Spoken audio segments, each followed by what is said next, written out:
tell me, right? He's dropping to his knee today. No, words. He's going to drop to his knee today. He's going to drop. Supposed to. Words. Right as soon as they're done with his senior day. So before the game. You're kidding. After the game is on. Oh, man. Whatever.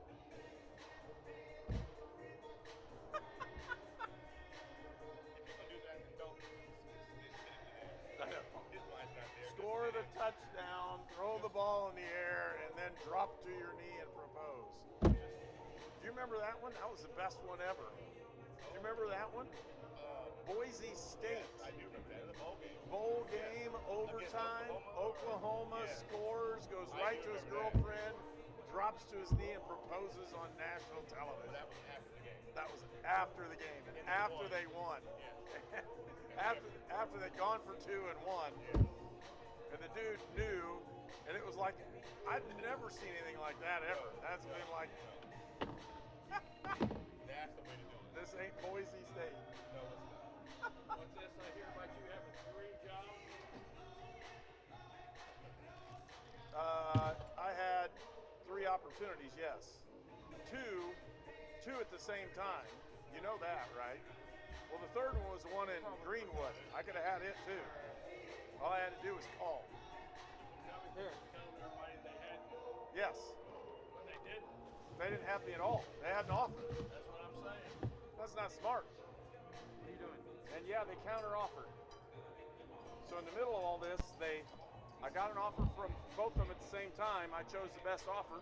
Yep. And then they counter-offered. Wanted me to renege on, that ain't happening.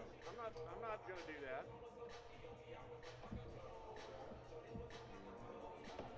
That's the way it works. Senior day. He knows. You tell him about Trey Words? Yeah, and I told him, and he's like, "Oh no!" And I'm going.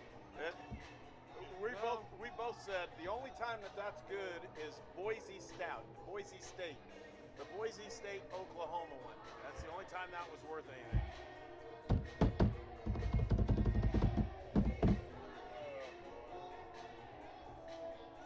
There she comes.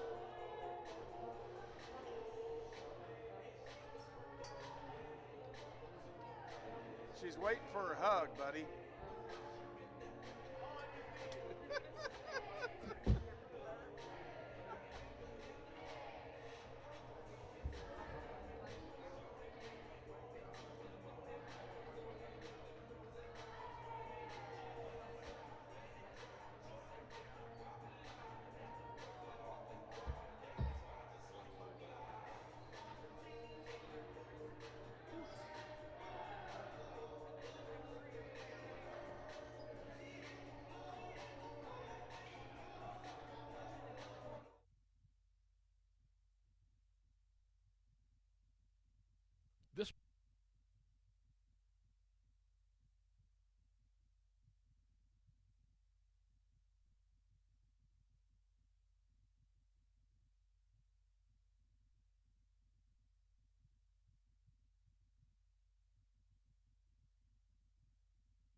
This program is a copyrighted production of Indiana Sports Network and cannot be shown, reproduced, or redistributed in any way or in any form without prior written permission from Indiana Sports Network.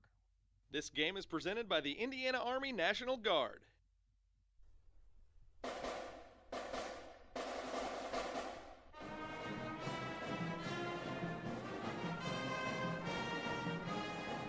Welcome to Rose-Hulman Institute of Technology, the U.S. News & World Report's #1 engineering school in the United States that offers a master's as its highest degree for 18 consecutive years. Rose-Hulman, where you come to find yourself. Find yourself through personal growth, through personal development, through study, research, and invention. Rose-Hulman, your home for academic and athletic excellence.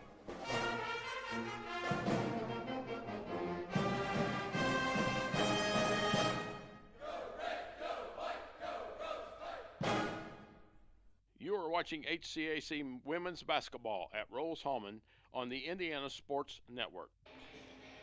And welcome to Terre Haute, Indiana, campus of Rose-Hulman Institute of Technology.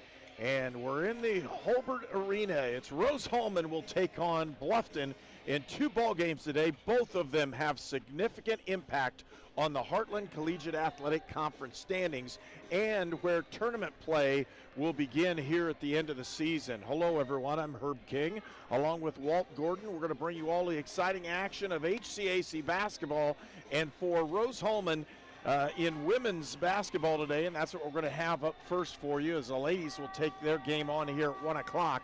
But if you look at it, it is the most important ball game of the season, I think, right now for Rose-Hulman.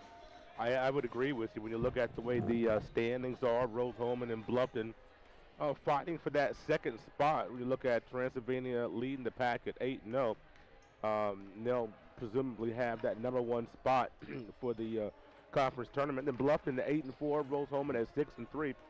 And so with the BPI, the rankings, and I'm not going to sit here and try to explain all that to you, but the NCAA uses a formula to try to decide who is ranked certain places in the Division III HCAC conference. Will use that BPI metric to decide the rankings in the conference standings, since we don't have an 18-game regular season schedule because of COVID cancellations. They're going to use this BPI metric. And so with that, Rose-Hulman playing Bluffton today, which they were not able to play their first game this season. As you said, at this point, up to this date, February the 5th, 2022, is the most important game of the season. Well, the reason why is that one game. And with that one game, that could change their strength of schedule. Yes. Their head-to-head would be, in Rose-Hulman's favor if they can come away with a win. Mm-hmm. And more importantly, just sets them up. Let's go down through the standings. There will be 8 teams that make the tournament this year instead of 6, and that's partially because of COVID and cancellations throughout the year. The conference has said we're going to go 8 teams, and we're going to make this strength of schedule part of that analogy of what we're going to do. And with that, right now Bluffton is second in the conference with an 8-4 record. Rose-Hulman is third with 6-3 record. Then it's Defiance at 6-4, Anderson at 6-5, Hanover 5-6. Then it's Manchester, Franklin, Mount St. Joe. Earlham has yet to win a ball game. Rose-Hulman has 2 victories against Earlham. Those don't necessarily help you as much as beating anybody else in a conference. And because of that, this ball game plays a very important part in determining strength of schedule, quality wins, all those things that you're looking at to determine the conference rank. And with that, the second and third place teams would be the ones that come in on the opposite bracket of the tournament, and you definitely want to be either number 2 or number 3 in the conference. And when you look at, you're talking about the strength of schedule, who did you play / beat, who did they play, and who did they play? So you look at that strength. Both of these 2 teams lost to Transylvania twice. Both of these 2 teams lost to Hanover once. The difference, Bluffton also lost to Anderson. Rose-Hulman hasn't played Anderson yet. They play them on February the 15th. So that is the difference in the conference in these two teams is that one loss that Bluffton has to Anderson. So if Rose can beat Bluffton today, that gives them an extra leg up to get into that second spot and maybe to keep that second spot, which not only to you, if you can win your quarterfinal, you don't play Transy, which is the most important point. Right. The second thing is that if somehow Transy loses and you win your quarterfinal, then you host the weekend. So, or at least host Saturday. Yeah. So that gives you that opportunity. So, you know, if Transy wins their quarterfinal matchup, then it doesn't matter if you're 2 or 3 because you're going to Transy. So, you know, but you don't play them, but you have to go there. But it gives them, just in case Transylvania slips up, you want to have that two spot. That slip up may not be even in a win-loss situation with the aspect of COVID and all those things going on. Yeah. You don't know in this year. And so it's more important to be in that situation where you're going to play your way into a championship. Yes. And Rose-Hulman's had they've potential hot. We're hearing potential hot cases. Mm-hmm. That's why they couldn't play. They didn't have enough players during those time periods. Well, if that's the case and they all get healthy, they could have that immunity, which is going to help them throughout. And some of these teams haven't gone through that yet, or maybe they will, maybe they won't. But for Rose-Hulman, they're here in winning and losing, and they've improved every week. They have. And that improvement is a big deal for Rose-Hulman. Hey, we're going to pause for just a moment. We'll come right back with more from our pregame here from the Indiana Army National Guard as our sponsor for our pregame this afternoon. You're watching Rose-Hulman basketball on Indiana Sports Network.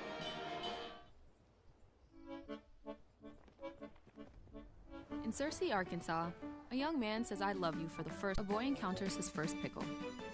And in Kyle, Texas, after a mission for tots, cousins realize they're a long way from Kyle, Texas. Boy Sonic. Gen Z is a stalled generation. The news says I put out a forest fire. I stopped 1,000 attackers. And a natural disaster. I've saved lives. And led a team on patrol. The greater the challenge, the stronger we become. Getting there together. We are ready when you are.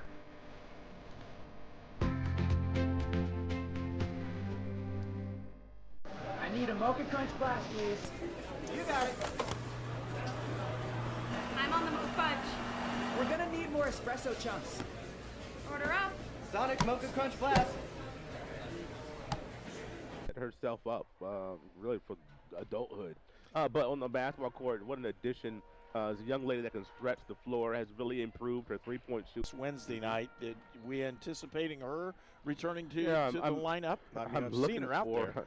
Okay, there she is available today. So we have everyone in uniform available to play today.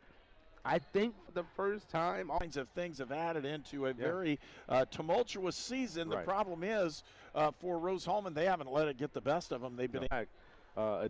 You got somebody that could be dangerous. Well, we're going to year. He's had a very solid program, women's basketball for Bluffton College, Bluffton University. I'm old. I'm getting ready with in third place in the conference. One win, though, could really change their fortunes as far as putting them close to that. We'll see. It looks like everybody's ready to go. Ladies and gentlemen, at this time, the Rose-Hulman women's basketball program would like to take a moment to honor one senior prior to her final regular season weekend home game. Today's senior is Noah Wilson. Noah has appeared in 45 career games with 28 starts at Rose-Hulman. She has career totals of 273 points, 127 rebounds, and 52 assists. The biomedical engineering major from Indianapolis, Indiana, scored a career high 19 points, career high 8 rebounds in a game. Noah is joined today by her parents, Mark and Nancy Wilson, along.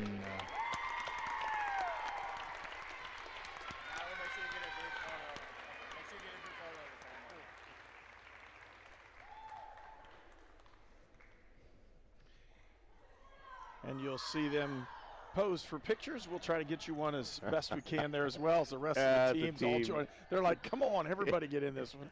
It's a team environment around here, and look at that. And you can tell they all really care about Nola. Yes. Absolutely. That is fantastic. Very happy for Nola, I'm telling you. Let's have one more round of applause for outstanding Rose-Hulman women's basketball student athlete, Nola Wilson.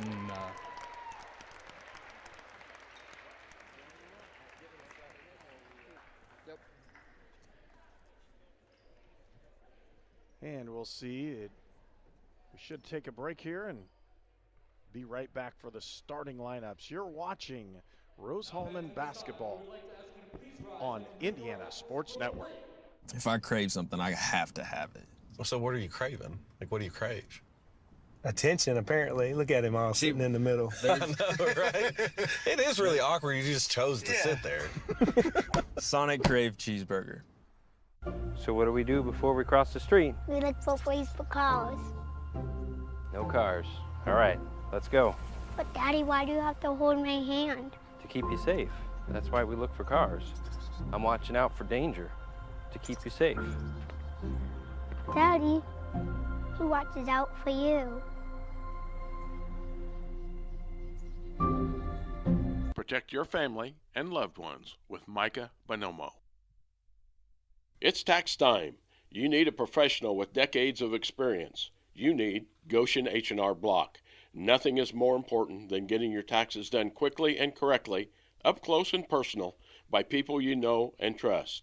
This year, get answers to all your questions and your taxes done right by Goshen H&R Block. This is Sue Goshen from your locally owned H&R Block in Brazil. Walk in, make an appointment, or drop off your documents, and we'll tackle your taxes while you're away. You are watching HCAC women's basketball at Rose-Hulman on the Indiana Sports Network.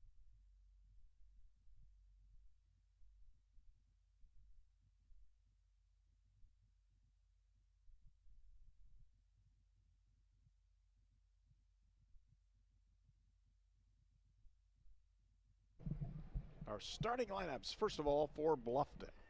And now let's meet the starting lineups for today's game. First, representing the Bluffton Beavers. At guard, the junior number 5, Peyton Henry.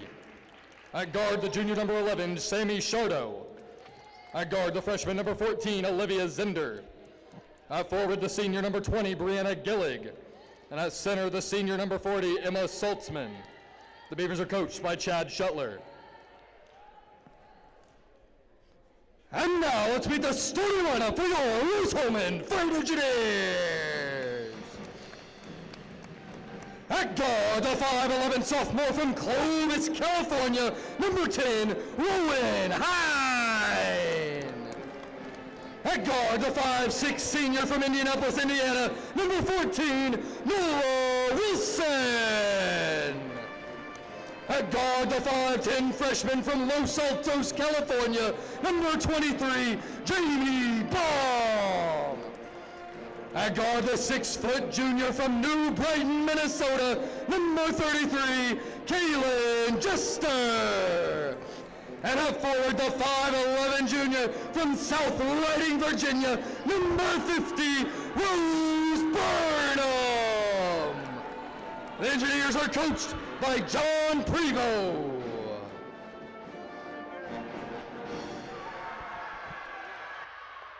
Well, there's not a huge amount of people in here. We have a lot of basketball players. Both the men's teams are sitting up on opposite ends of the bleachers. You'll see them as the play goes on.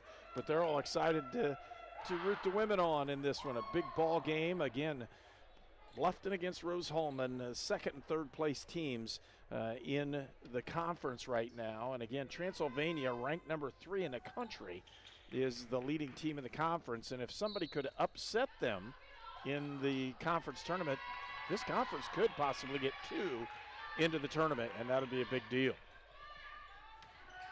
Sharda with the basketball. Out the outside, give it up to Saltzman, and then back to the right side, back to Shardo.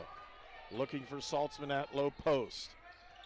Henry to Zender, back to Saltzman. Clock winding down, reverse layup, up and no good. Rebound comes out to Rose Burnham. Hine with the drive to the basket, and it scores.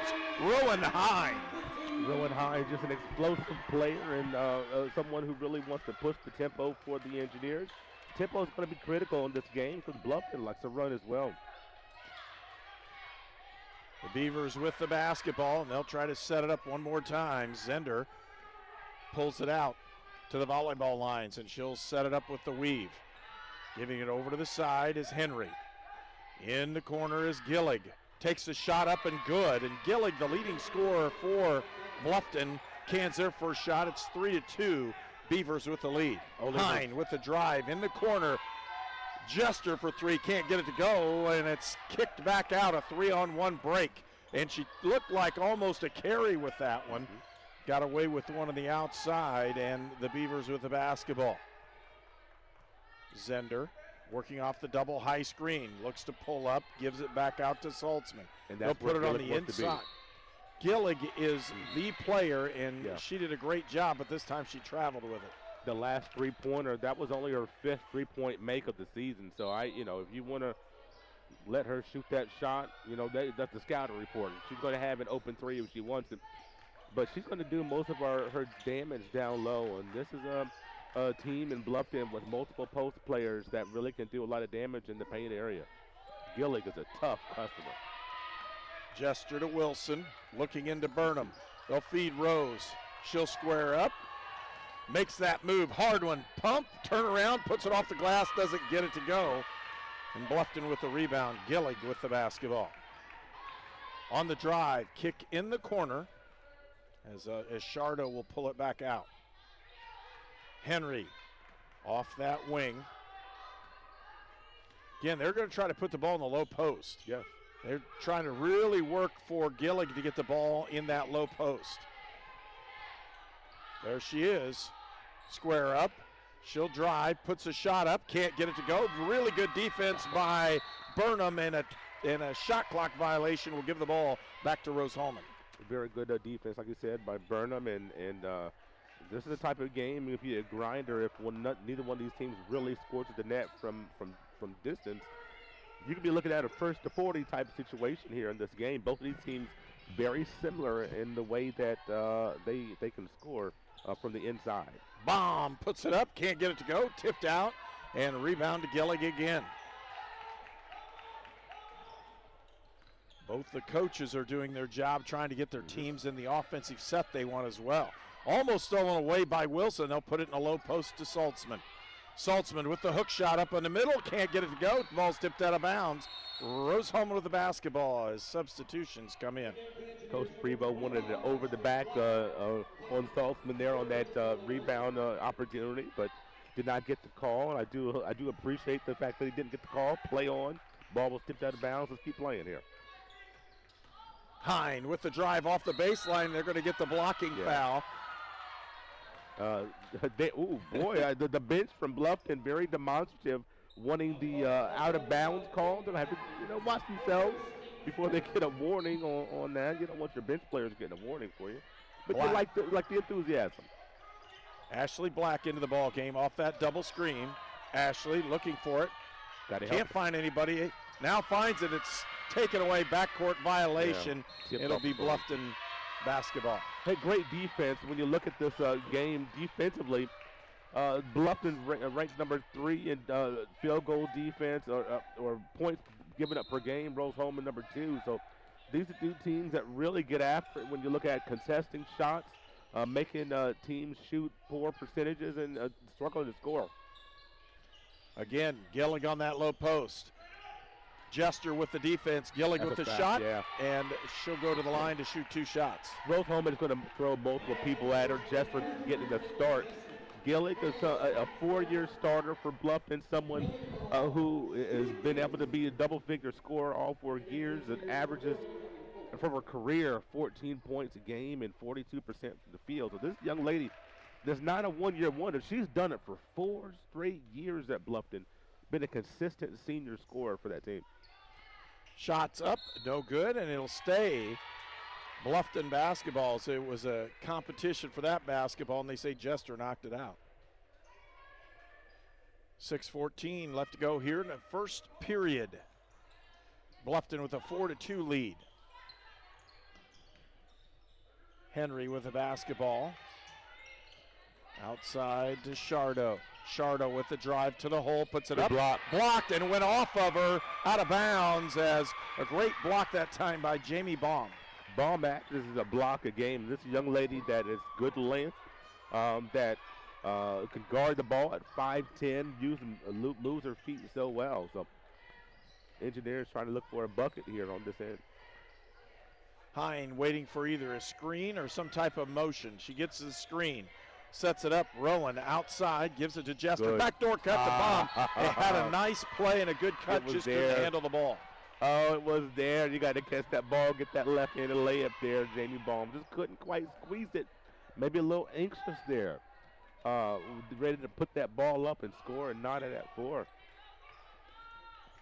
Look at Gillig. Gillig right at the foul line. She'll pull it back outside. Post and repost. Again, right on the block. She'll put it up and in. That's okay. She is just going to score right there. Yep. And Rose-Hulman's going to have to do a little bit better job in trying to force her to throw it back outside. Hine kicks it outside to Black.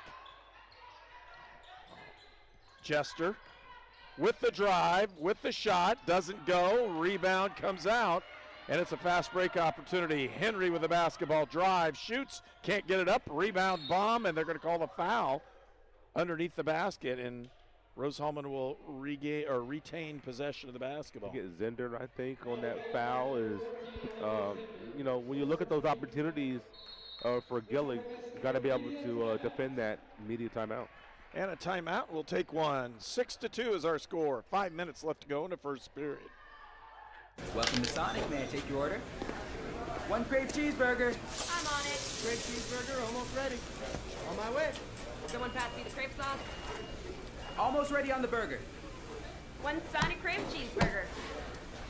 Treatment for those with mental illnesses and addiction issues has evolved over the years. In the late 1960s, Indiana's mental health system began to take shape. From 1971 to 2021, Hamilton Center has touched the lives of thousands of people in central and west central Indiana. We are committed to the latest therapies to improve the quality of life for those with mental illnesses. Treatment works. Recovery is possible. And thank you, Indiana.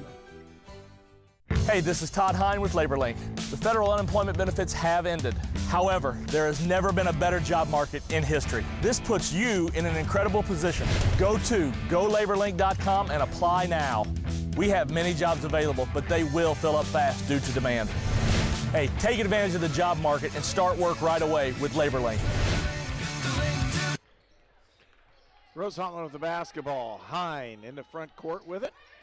Rose Burnham with the handoff to Black. Black pushed down to the floor. Can't get it. Back out to Hine. She'll pump. Put out. Rose Burnham with the shot. Can't get it to go, and the rebound comes out to Maddie Fitzpatrick, who entered the ball game. Excuse me. Back on the outside, Saltzman. Shardo. Back to Fitzpatrick. And again, Henry with it, held up outside. Black on her, can't get it. Saltzman back out with the drive. Shots up, no good. Rebound to Black. Burnham might have gotten away with a little bit of a push in the back there. Here comes transition. She traveled. Allie Foltz just traveled, just needed to take one dribble there. Unfortunately, she was too far within the basket for her 2 steps and had a great opportunity there. Both these teams are very tight right now shooting. 6-2 is our score. Nobody's going to get run out of the gym on this first quarter because nobody's really shooting the ball well. Only about 20% for both these teams. Both of these teams are playing exceptional defense, and that's what they do. That's their calling card. And this might be how we will see 4 quarters. I don't know. You think the Nets will loosen up at some point, but just great defense being played on both sides. Shot outside, and boy, I'll tell you what. The only player that's really on is Brianna Gillig. Hey, I'm telling you, if she knocks down 4 or 5 shots like that, maybe it's going to be their day. I mean, she came into this game like 4 of 11 from 3, so she's not a volume 3-point shooter. She doesn't take very many, but she stepped out today and hit a couple big ones. Burnham on the low, Can't get it done. Don't foul. And they'll call the foul. It'll go the other direction. Not a good one there. That's going to be her second foul, I do believe. Is that right, Herb? Or is that her first? Her first foul. Folks, we want to thank Crane Credit Union, Goshen H&R Block, the Hamilton Center, Indiana Army National Guard, and Indiana Farm Bureau Insurance with their agent Micah Bonomo for sponsoring this afternoon's broadcast. Gillig on the low post, blocked away. Rebound is, she could have easily put that one up, but didn't get it up. Fitzpatrick, and they'll put it outside. A traveling violation almost, and she's pounded that ball pretty hard down there. As, again, Brianna Gillig really didn't do anything. It almost got her talking to there by the officials as they stared her down. Morgan Smith at the end of the game for Saltzman on that last dead ball, 6-foot junior. Really the second leading scorer for Bluffton, comes off the bench, does a great job. A little ticky-tack foul there by Angel Schneider, who came off the bench as well. Third team foul for the Beavers in the first quarter. Still one away from the, one to give, I guess you should say, here in this quarter still, so they're all right. Trying to get the ball in. They're going to put it out there. It's almost stolen away and could have been out of bounds. It's not. Held possession. Gives the ball to Rose-Hulman. Allie Foltz did a great job of lifting her feet because if she would have been straight out, her feet would have been on the baseline, on the sideline, but she lifted her feet up. I don't know if she did that on purpose, but I'm glad she did. Hines, she'll take it again. Can't get it in. Rebound, and it's tipped out of bounds. Bluffton basketball. What defense by Bluffton. When you look at the interior of their defense, Smith and Gillig, Saltzman when she's in there, just great defenders down low. You're going to have to pick on some of these guards, Herb. You're going to have to find Ashley Black for a couple shots, Baum for a couple shots. Rowan Hines going to have to let it loose a little bit. Nola Wilson when she comes back in. So you're going to stretch this defense out a little bit. Great entry. The difference has been Gillig, and there's a foul on Allie Foltz underneath as she ran into it pretty heavily. 2:15 left to go in the first period. How about the entry pass from the guard? The ball went from right to left. You had a great angle. Smith on the block. Perfect timing. That's the second time they've done that today. So Engineers going to have to be wary. Turnover.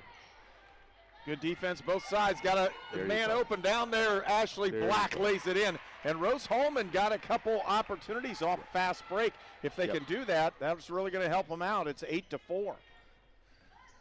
Inside, and now back out for the shot. No good. Rebound, Gillig. No, and rebound comes out to Burnham. Gillig had an excellent opportunity off that offensive rebound. Couldn't quite put it through. Hine back out to Burnham. Bomb for three. Can't get it. In Great and shot. Out. She just couldn't get it to fall and stay down. Great shot. You want her to shoot that. Got to pick up ball. And especially with Gillig, as she nails that one and makes him pay. I'm surprised that didn't lead to a timeout, to be honest with you. That is one that you can't allow. You have got to pick up ball when it's the leading scorer, especially. And the young lady that has been red hot, 8 points in the quarter, I think 9 in the quarter. Looking for that backdoor cut. They'll give it up. Bomb. Can't get it. Again, good shot opportunities for Rose-Hulman. They've had the ball down low. They have got nothing to fall off of their efforts from the offensive side. Stay down. Good defense. Again, Burnham all over it. Got to push. Crossover, Hine looks, kicks it out. Foltz doesn't get it. And again, a good shot opportunity. They're open shots. Rose-Hulman has to hit them. Burnham is tired. Gillig kicked it back outside. Shot goes up and no good. Rebound to Foltz. And they're going to call the foul off the rebound. Boy, this, I don't know if I've ever seen Rose Burnham that gas, to be honest with you. She was lumbering up and down the court. And Barlow's coming in. Not for her. Okay. I could have sworn she was coming in for Burnham. Burnham was like, yo, man. Well, hey, I'm good. 38 seconds, okay. I'll be all right. Give me 30 seconds here as I walk down the floor. Speaking of that, we're inside now. 30 seconds left to go in the first period. There's about a 7-second differential between the shot clock and the game clock. 12 seconds on that shot clock as it's winding down. Burnham, she'll square up, feed down low post to Barlow, and they're going to call the they're going to call traveling first. Yep. Yeah, she moved her feet. She had the ball moving baseline side. She stopped her momentum. Keep that momentum and go straight up for the basket. And if not, she probably would have had that actual foul call. Yep. With the drive is Chardo, puts the shot up, can't get it to go, rebound out. And that's the end of the first period. It's 10-4, Bluffton with the lead when we return for more on Indiana Sports Network. At Lynn's Pharmacy, we're more than just your pharmacist. We're your neighbors. Our kids go to the same schools. We eat at the same restaurants. We sit next to you in church. When I listen to a symptom. When I fill a prescription. When I offer advice, I'm not just helping a customer. I'm helping my neighbor and a friend. My name is Lynn Hofstadter, and I'm the proud owner of Lynn's Pharmacy, a modern pharmacy with old-fashioned values and personal service, dedicated to keeping you, your family, and our community healthy since 1872. Here at Lynn's Pharmacy, downtown Brazil.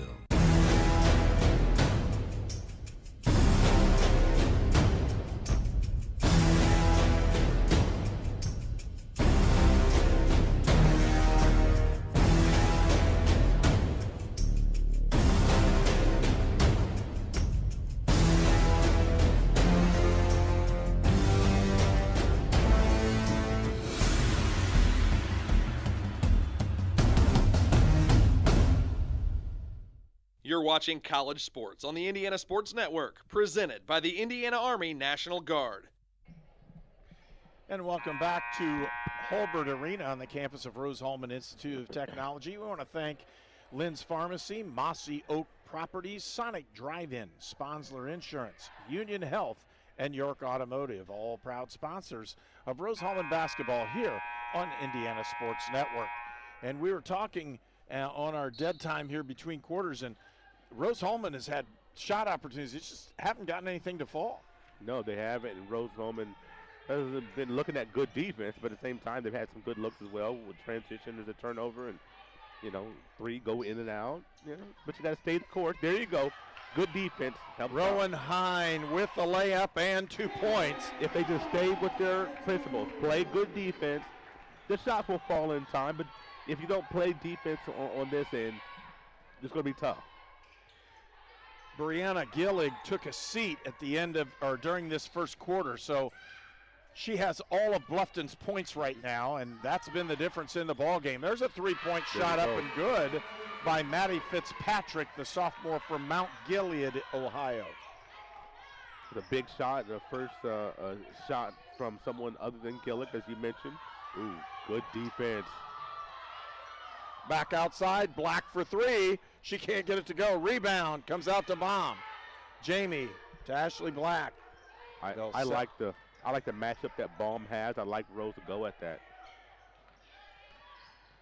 Whoa. Burnham kicks outside. Baum, pump, go. Drive, layup, got it. All day. Schneider cannot stay with Jamie Baum. I like that matchup. If Bluffton is going to do that, you got to go at that consistently because she can't stop her. Bluffton with the basketball. Again, Fitzpatrick, who had a three the last time down the floor, has the basketball. Back out to Saltzman. Schneider, who's in the ball game. They'll turn around, puts it up, and they're going to call the foul. Yeah, she swiped her arm down. You're going to get that call. She's got to stay straight up. And Baum got, she tried to get the block. It's so tempting. The ball's right in front of you, but you swat down. You're going to get that call on you more times than not. Morgan Smith at the line. She'll have two shots. The junior from Arlington, Ohio. Arlington's right next to Bluffton, one of those smaller western Ohio towns, and that's a lot of players for Bluffton come out of that area. She gets the second one not to go either, and it's still 13-8. Rose-Hulman trails by 5. Lead pass to Black. Hine with the basketball. Hine looking for that backdoor cut. Pump. She'll drive. Rowan Hine with the body shot. She got hit. No call. Okay. 13-8. Bluffton with the lead. On the outside, it's Fitzpatrick. Takes that shot. Can't get it. Rebound. Good rebound and a foul this time by Jordan Barlow. Yeah, Morgan Smith got the inside position.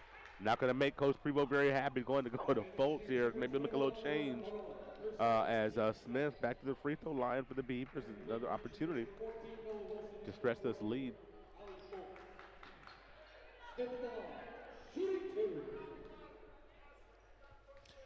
We want to thank our transportation specialists for Indiana Sports Network. It's York Automotive with 5 locations in Brazil, Greencastle, Crawfordsville, and Plainfield. Smith gets those free throws in, and it's 15-8. Jamie Baum with the basketball. To Black.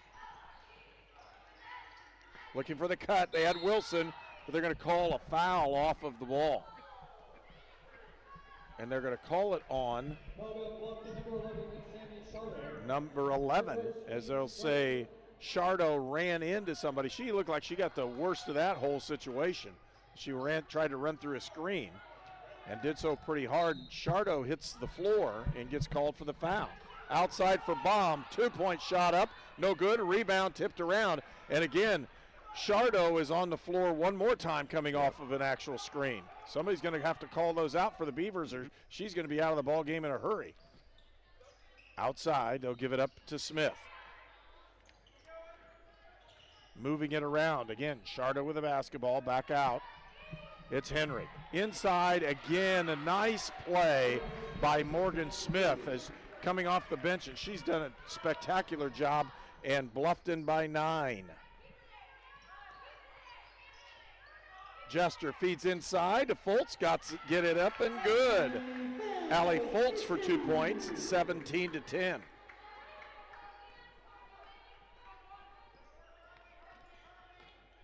Shardo with the drive. No, she'll pull it back out. And again, ball rotation to Fitzpatrick. Shardo feeds it inside. Fultz, steal. Tipped out. Bomb to Fultz. She'll lay it up and in. Allie Fultz runs the floor well and picks up another basket. It's 17-12. What a contribution off the bench. 4 straight points for Fultz. Foul down low. Team foul number 3. That's not a good sign for the Engineers. Not even halfway through the quarter. And that'll go on Jester. She picks up her second. Hine back into the ball game. Jamie Baum will take a seat. And Bluffton with the basketball. Triggered in by Fitzpatrick. Looking for that low post. They'll get it down low. They're going to call the foul. This time it'll be on Allie Fultz.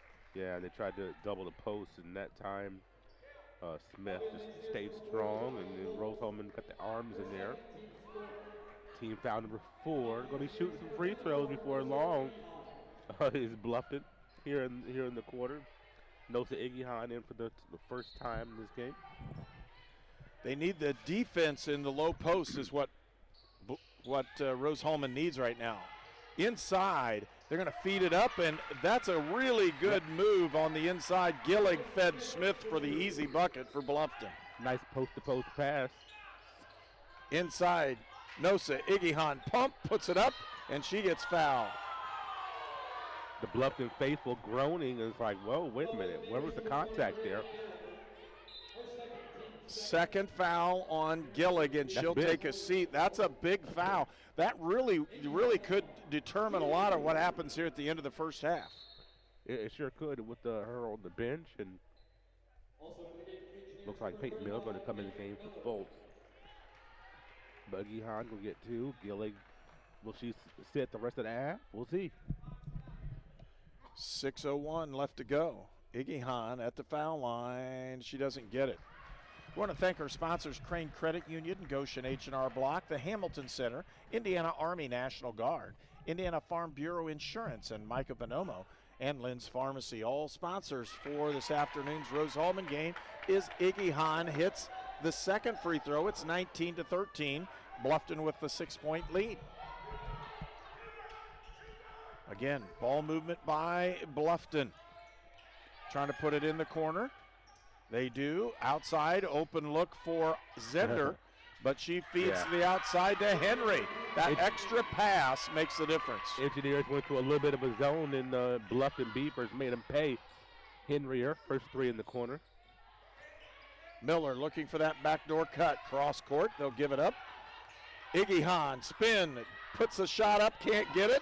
And she is very aggressive and didn't come away with points that time, but I like to see Nosa being just aggressive in that low post. Yeah, I would have liked to see her, once you face up, if there's nothing there, swing the ball out and repost. You know, depend on your teammates. Trust them to get you the ball back if you're in good position. 9-point lead. Again, the largest for Bluffton has been 9. 3-point shot up, no good. Fought for it, kicked out of bounds. It'll be Rose-Hulman basketball. Well, if you're going to go to that zone, you have to get those weak side rebounds. If they're going to miss, which, you know, you look at playing the numbers, Rose-Hulman is expecting Bluffton to miss more three-pointers, you know, than not. So you got to be ready for the rebound opportunities every time. Feeding around. Looking for a cutter. Still wait for your cutter. There it is. There it is. Good Rowan job. Hine can't get it. Rebound. I mean, it's fought for and pulled down that time by Saltzman. Just the shot didn't go down. That's all it was. Emma Saltzman with another good play. Egehan knocks that one out of bounds, and it'll be Bluffton basketball. 22-13 is our score. 4:36 left to go here in the second period. Timeout's been called, and we'll take one as well. You're watching Indiana Sports Network.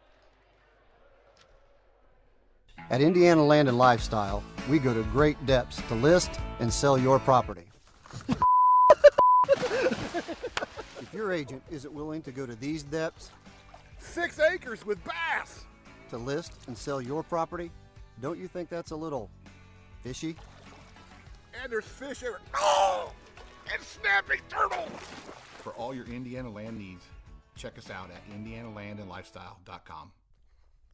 Oh, that's gross. The Big Finish sales event is on now at York Chrysler Dodge Jeep Ram on US Highway 40 in Brazil. Choose from over 500 new and certified pre-owned vehicles today. This month only, lock in 0% financing and no payment for 90 days. New Jeep Cherokee as low as $229 per month.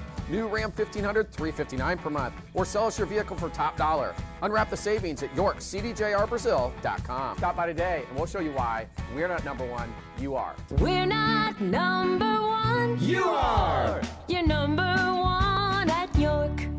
You're watching College Sports on the Indiana Sports Network, presented by the Indiana Army National Guard. Well, part of the difference in this one has been the three-point shooting, as Bluffton has had several three-point opportunities. They've made them count. The rest of the shots going up and in have been few and far between for both these teams. Yeah, three-point, there's another one. Us inside the three-point line. It was missed anyway, but 3 threes made. From Rowan Hine towards the basket, gives it up to Black, puts it up and in, and Rose-Hulman has been able to run fast breaks on Bluffton. When they're getting out in transition, that's a third transition bucket Rose-Hulman's been able to get today. Feeding it outside, now inside. They've got Saltzman almost double teamed. Hine almost picked up a cheap one there. Looking, they're trying to put it in the inside again, and with the drive, the shot's up and in. That was a beautiful pump fake by Smith to get Miller off of her spot, get her that bucket. Smith has played well. There's the easy foul call on Saltzman as she put two hands in her back and shoved her forward. Not the worst foul in the world given the situation. Only the third team foul for the Beavers, up 9. Big possession. Rose-Hulman in the next 350. They got to get this down to a single possession game going into halftime. If not, tie it up. Black off the double screen. They'll pick it outside to Hine. Rowan using a screen. Pump. Back out to Miller. Inside. Egehan. Pump. Good. Step through. Got it. There we go. Egehan. You remember those minutes on Wednesday, Herb? Those minutes that were big in that Earlham beatdown. Started to get a little bit of a rhythm, a little bit of confidence for Egehan. On the outside, again, Bluffton not able to put the ball in the low post. Rose-Hulman's been pretty good. The only one that's really hurt him there has been Morgan Smith, as she's really dominated on the inside. Still looking for it. 4 seconds on the shot clock. They're going to feed it inside. Taken away by Egehan. They're going to push it up the floor. They got an open layup. Black, 4-2. Yes. She can't get it up, but she'll go to the line to shoot 2. Every single time, Rose has got to be able to push this ball because they're displaying they have the more team speed. There's no reason, and if I'm Coach Shuttler, I'm not happy right now. Maybe I'm thinking about a timeout because there's no way this has been able to get by our defensive transition off of that missed bucket. 24-18 is our score. It's down to 6. We want to thank Mossy Oak Properties, Sonic Drive-In, Sponsler Insurance, Union Health, and York Automotive, all sponsors for this afternoon's ball game here from Rose-Hulman. Just under 3 minutes left to go in the first half. 24-19. Lead's been cut from 9 down to 5. This change in defense, this wrinkle, since Gillick has gone to this zone, has been big for Coach Frevo. Well, it's also forced Bluffton to have a hard time putting it in a low post. Yeah. And when they do, it's been double teams on the pass and caused some errant passing as well. Step out. You really see there's a long three-pointer, and on fire is Peyton Henry, who hits another three. And you got to step out when if that skip pass like that. There's nobody else on that side. Miller looks and thinks better of taking that three-point opportunity. They'll pull it back out. If she would have been there ready for the catch, I think she would have taken that. Hine faces up, backside, and Miller open for three. She got it. There it is. That time, ready for the catch. Feet were set. If it was like that the first time, you'd have had that exact same result. Peyton Miller could knock that down. 27-22. Bluffton with the 5-point lead. They're going to feed it inside. Stay down, Noza. Iggy Hahn forces another bad shot. Iggy Hahn with the rebound. Yes, go, pushing go. it up. Here we go. Hine. Pump. Tries to take the baseline, looks at it, kicks it out. Open again. Ashley Black for three. Yes, she got it. Ashley Black for 3 points, and it's a 2-point Bluffton lead. Boy, how about this unit for the Engineers? I don't remember ever seeing this unit playing out together, especially for this many minutes, but this unit's playing good right now. Miller has it stolen away. Hine with the basketball in the open court, and we have a tie ball game. 1:15 left to go, and a timeout's been called. We'll take one as well. You're watching Rose-Hulman basketball on Indiana Sports Network.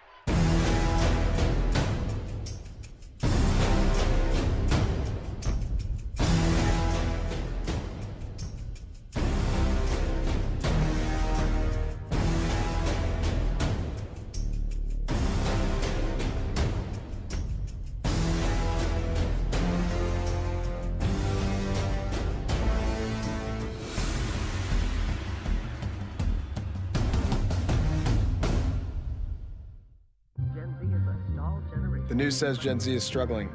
I've got news for them. I wait tables, but last week I built a field hospital. I put out a forest fire. I stopped 1,000 attackers. And a natural disaster. I've saved lives. And led a team on patrol. I serve. Well, I go to school full-time. While I work full-time. The greater the challenge, the stronger we become. Bluffton with the basketball. The score is tied with just about a minute left to go in the first half.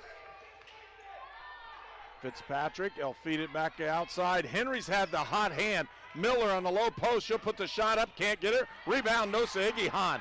And Iggy Hahn has been boarding and playing defense just what they wanted her to do. It's been the fast break opportunities for Rose-Hulman that's really helped the Lady Engineers get back into this one.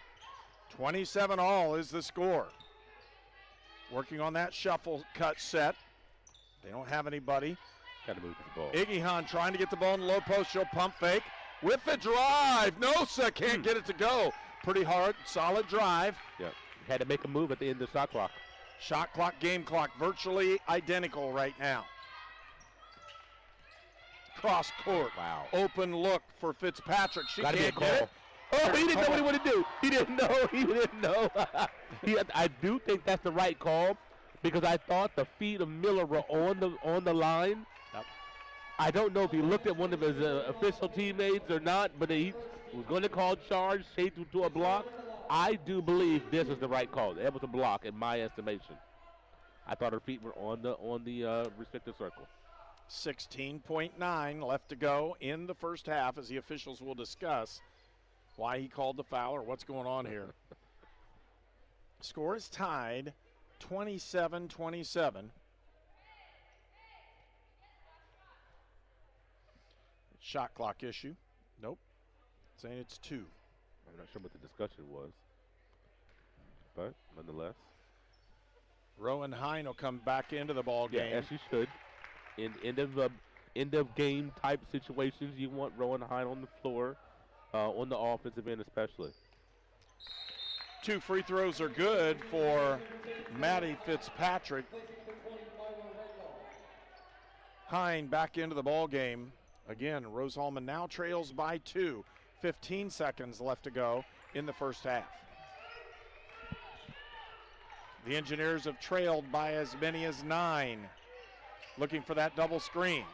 Bomb with the drive, kick out, open look for Miller. She didn't get it. They're going to feed it in, and they didn't get the shot off. Poor execution on that. Just the time sequence was very slow. And Rose-Hulman will go to halftime. They trail by 2, and we'll be back with more for our halftime show on Indiana Sports Network. Wherever life takes you, whatever stage, anything that you need, no matter the season, getting there together. We are ready when you are. Crane cares. So what do we do before we cross the street? We look for ways for cars. No cars. All right, let's go. But Daddy, why do you have to hold my hand? To keep you safe. That's why we look for cars. I'm watching out for danger to keep you safe. Daddy, who watches out for you? Protect your family and loved ones with Micah Bonomo. I need a Mocha Crunch Blast, please. You got it. I'm on the Mocha Fudge. We're gonna need more espresso chunks. Order up. Sonic Mocha Crunch Blast. This game is presented by the Indiana Army National Guard. And welcome back to Rose-Hulman. A halftime, 29-27. Bluffton with a 2-point lead. They led by as many as 9. And when you're looking at this one, Rose-Hulman had a furious comeback there at the end of the first half. They really did. And the unit that they had on the floor there toward the end of the half was phenomenal. Not a unit that you've seen on the floor together during the season. But sometimes situations are different. Gillig had the 2 fouls. Rose-Hulman went to a zone defense. Noza Igion playing Roper in some situations. Good defense in the interior. But then you saw that last possession offensively. Rose the ball, 15 seconds, 17 seconds of a dead ball. But the unit that you haven't seen before could not execute the double high screen. And so you saw some confusion there, didn't know what to do. You don't get a shot. And so that's, the unit that got them back into the game, that's what you wanted. You wanted a one-possession game or a tie to go into halftime. As flat as Rose-Hulman looked, we got that. So we'll let that last possession go because that's not the unit that normally would be running that type of an offensive set at the end of a situation, end of clock situation.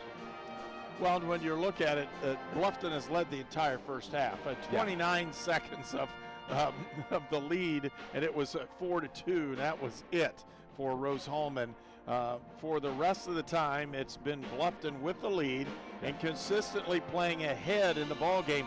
The big difference was Gillig picking up that second foul with about 6 minutes or so left to go in the first half, and when she went to the bench, they really didn't have an answer defensively as well, but their offense became very stagnant and outside-oriented rather than inside. And when they missed their three-point shots, Rose-Hulman was able to pick up the rebound. Rose-Hulman, a team that likes to limit three-pointers. They gave up 4 of the 6 three-pointers that were attempted by Bluffton, which is something that Rose-Hulman's not used to. They're not used to teams hitting a high percentage of shots, but like you mentioned, when that ball is come down, they've been able to get out and transition. And in situations where they shouldn't have had transition opportunities, their team speed just took over, and they beat Bluffton down the court. I guarantee you, Coach Hutler's going to talk about that during the halftime break. They're going to need a scheme that, have some better floor balance so you have a defender back, because you can't get beat in transition like that. Give up 14 fast break points to Rose-Hulman, a team that's not a fast-breaking team. You can't allow that to happen if you want to stay at the top of stay in second place in this conference. Well, and again, for Bluffton, they've played 8 players. Rose-Hulman has played more. 11 players for Rose-Hulman have seen the floor. That's not uncommon for Rose-Hulman, but also being able to put different people in. It's nice to see Jordan Barlow get some time, although she didn't have very many minutes at all, only 3 minutes into this ball game. And for Rose-Hulman to be the best that they can be, Barlow has to play a little bit more if she's healthy. And again, foul situation for Barlow. Yes, you got to stay out of foul trouble. A couple of, you swat down and you're going to get called in that foul. We need her on the floor because she's an excellent offensive presence. She rebounds the ball so well for us. And so Jordan Barlow, second leading scorer, the best rebounder, one of the best rebounders on the team. So we need her on the floor, but she's got to stay out of foul trouble. I think she'll do that in the second half. We'll be able to see her more. Kaylin Jester got in some foul trouble. She ended up with 2 also. That hurts. So, but you have other ladies to pick up the pieces and to find ways to get things done. Rowan High, no fouls in that first half. Wait, say that again. Say fouls for Rowan High. That's big. That's big because she's been in foul trouble about the last 5 or 6 games we've seen. Rowan has come down and picked up 2 really quick in the opening part of first halves and hasn't been able to finish out the first half, and then she gets in the second half, and then she'll pick up 1 or 2 early in the third quarter, and then she'll sit for a while. So not having her on the floor has been a detriment to what Rose-Hulman's tried to do in the last 2 or 3 weeks. And with her on the floor, being able to play and being able to play that whole first half, that's a big difference for Rose-Hulman. She doesn't have any fouls in this ball game right now. And Rose-Hulman will gain possession of the basketball in the second half. We're going to pause. We'll come right back with more for our halftime show. You're watching Indiana Sports Network. If I crave something, I have to have it. So what are you craving? Like, what do you crave? Attention, apparently. Look at him all sitting in the middle. I know, right? It is really awkward. You just chose to sit there. Sonic Crave Cheeseburger. It's tax time. You need a professional with decades of experience. You need Goshen H&R Block. Nothing is more important than getting your taxes done quickly and correctly, up close and personal, by people you know and trust. This year, get answers to all your questions and your taxes done right by Goshen H&R Block. This is Sue Goshen from your locally owned H&R Block in Brazil. Walk in, make an appointment, or drop off your documents, and we'll tackle your taxes while you're away. This program is a copyrighted production of Indiana Sports Network and cannot be shown, reproduced, or redistributed in any way or in any form without prior written permission from Indiana Sports Network.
Treatment for those with mental illnesses and addiction issues has evolved over the years. In the late 1960s, Indiana's mental health system began to take shape. From 1971 to 2021, Hamilton Center has touched the lives of thousands of people in central and west central Indiana. We are committed to the latest therapies to improve the quality of life for those with mental illnesses. Treatment works. Recovery is possible. And thank you, Indiana.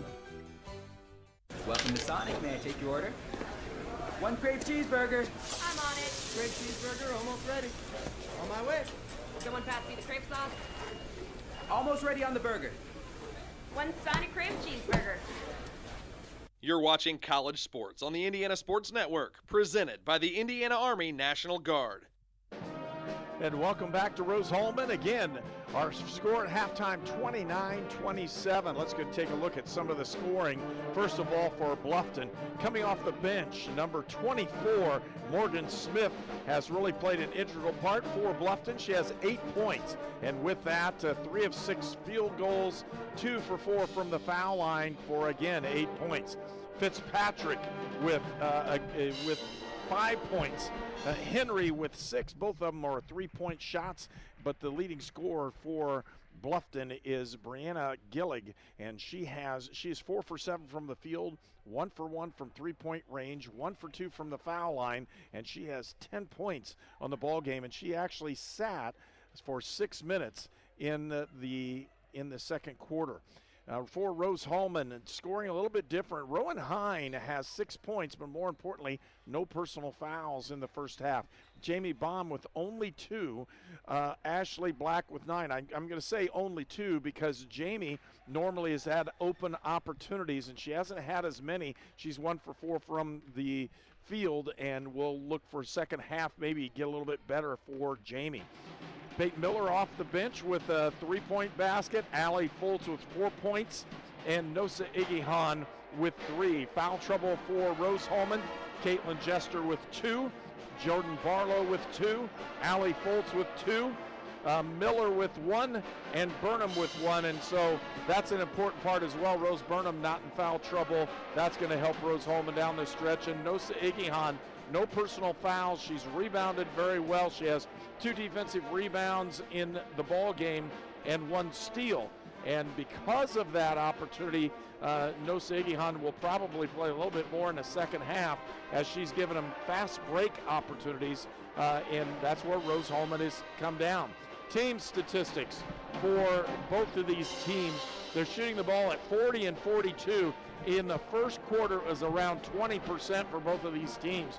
So the shooting picked up in the second quarter, partially because both teams figured out what the other one's doing defensively. 3-point shooting, 66% for Bluffton. They're 4 of 6 from 3-point range. Rose-Hulman 2 of 4 at 50%. For free throws, and that's probably the difference right now, Bluffton 5 of 8, Rose-Hulman 3 of 4. Those 2 extra points coming from the foul line for the Bluffton Beavers.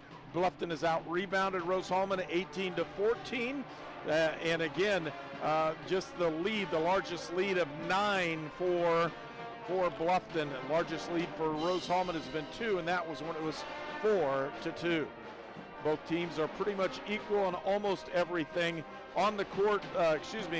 Points in the paint, though. Rose-Hulman with 18 points in the paint, most of those coming on fast break opportunities for the Fighting Engineers. And with that, that takes us through halftime again. We're glad you joined us. We want to thank the Indiana Army National Guard for being our sponsor for Rose-Hulman and college athletics here on Indiana Sports Network. If I crave something, I have to have it. Well, so what are you craving? Like, what do you crave? Attention, apparently. Look at him all sitting in the middle. I know, right? It is really awkward. You just chose to sit there. Sonic Crave Cheeseburger. It's tax time. You need a professional with decades of experience. You need Goshen H&R Block. Nothing is more important than getting your taxes done quickly and correctly, up close and personal, by people you know and trust. This year, get answers to all your questions and your taxes done right by Goshen H&R Block. This is Sue Goshen from your locally owned H&R Block in Brazil. Walk in, make an appointment, or drop off your documents, and we'll tackle your taxes while you're away. Treatment for those with mental illnesses and addiction issues has evolved over the years. In the late 1960s, Indiana's mental health system began to take shape. From 1971 to 2021, Hamilton Center has touched the lives of thousands of people in central and west central Indiana. we are committed to the latest therapies to improve the quality of life for those with mental illnesses. Treatment works. Recovery is possible. And thank you, Indiana. Welcome to Sonic. May I take your order? 1 crave cheeseburger. I'm on it. Crave cheeseburger, almost ready. On my way. Someone pass me the crepe sauce. Almost ready on the burger. One Sonic Crave Cheeseburger. You're watching College Sports on the Indiana Sports Network, presented by the Indiana Army National Guard. And again, we want to thank our sponsors, Crane Credit Union, Goshen H&R Block, the Hamilton Center, Indiana Army National Guard, Indiana Farm Bureau Insurance and Micah Bonomo, Lynn's Pharmacy, Mossy Oak Properties, Sonic Drive-In, Sponsler Insurance, Union Health, and York Automotive. And they were looking for a great ball game. It's 29-27, the battle for second place in the HCAC. And Bluffton with the lead at halftime. Rose-Hulman will have possession of the basketball when they break that huddle. And Walt, when you're looking at this one, the last part of that second quarter really is going to help Rose-Hulman in the mental aspect of playing against Bluffton.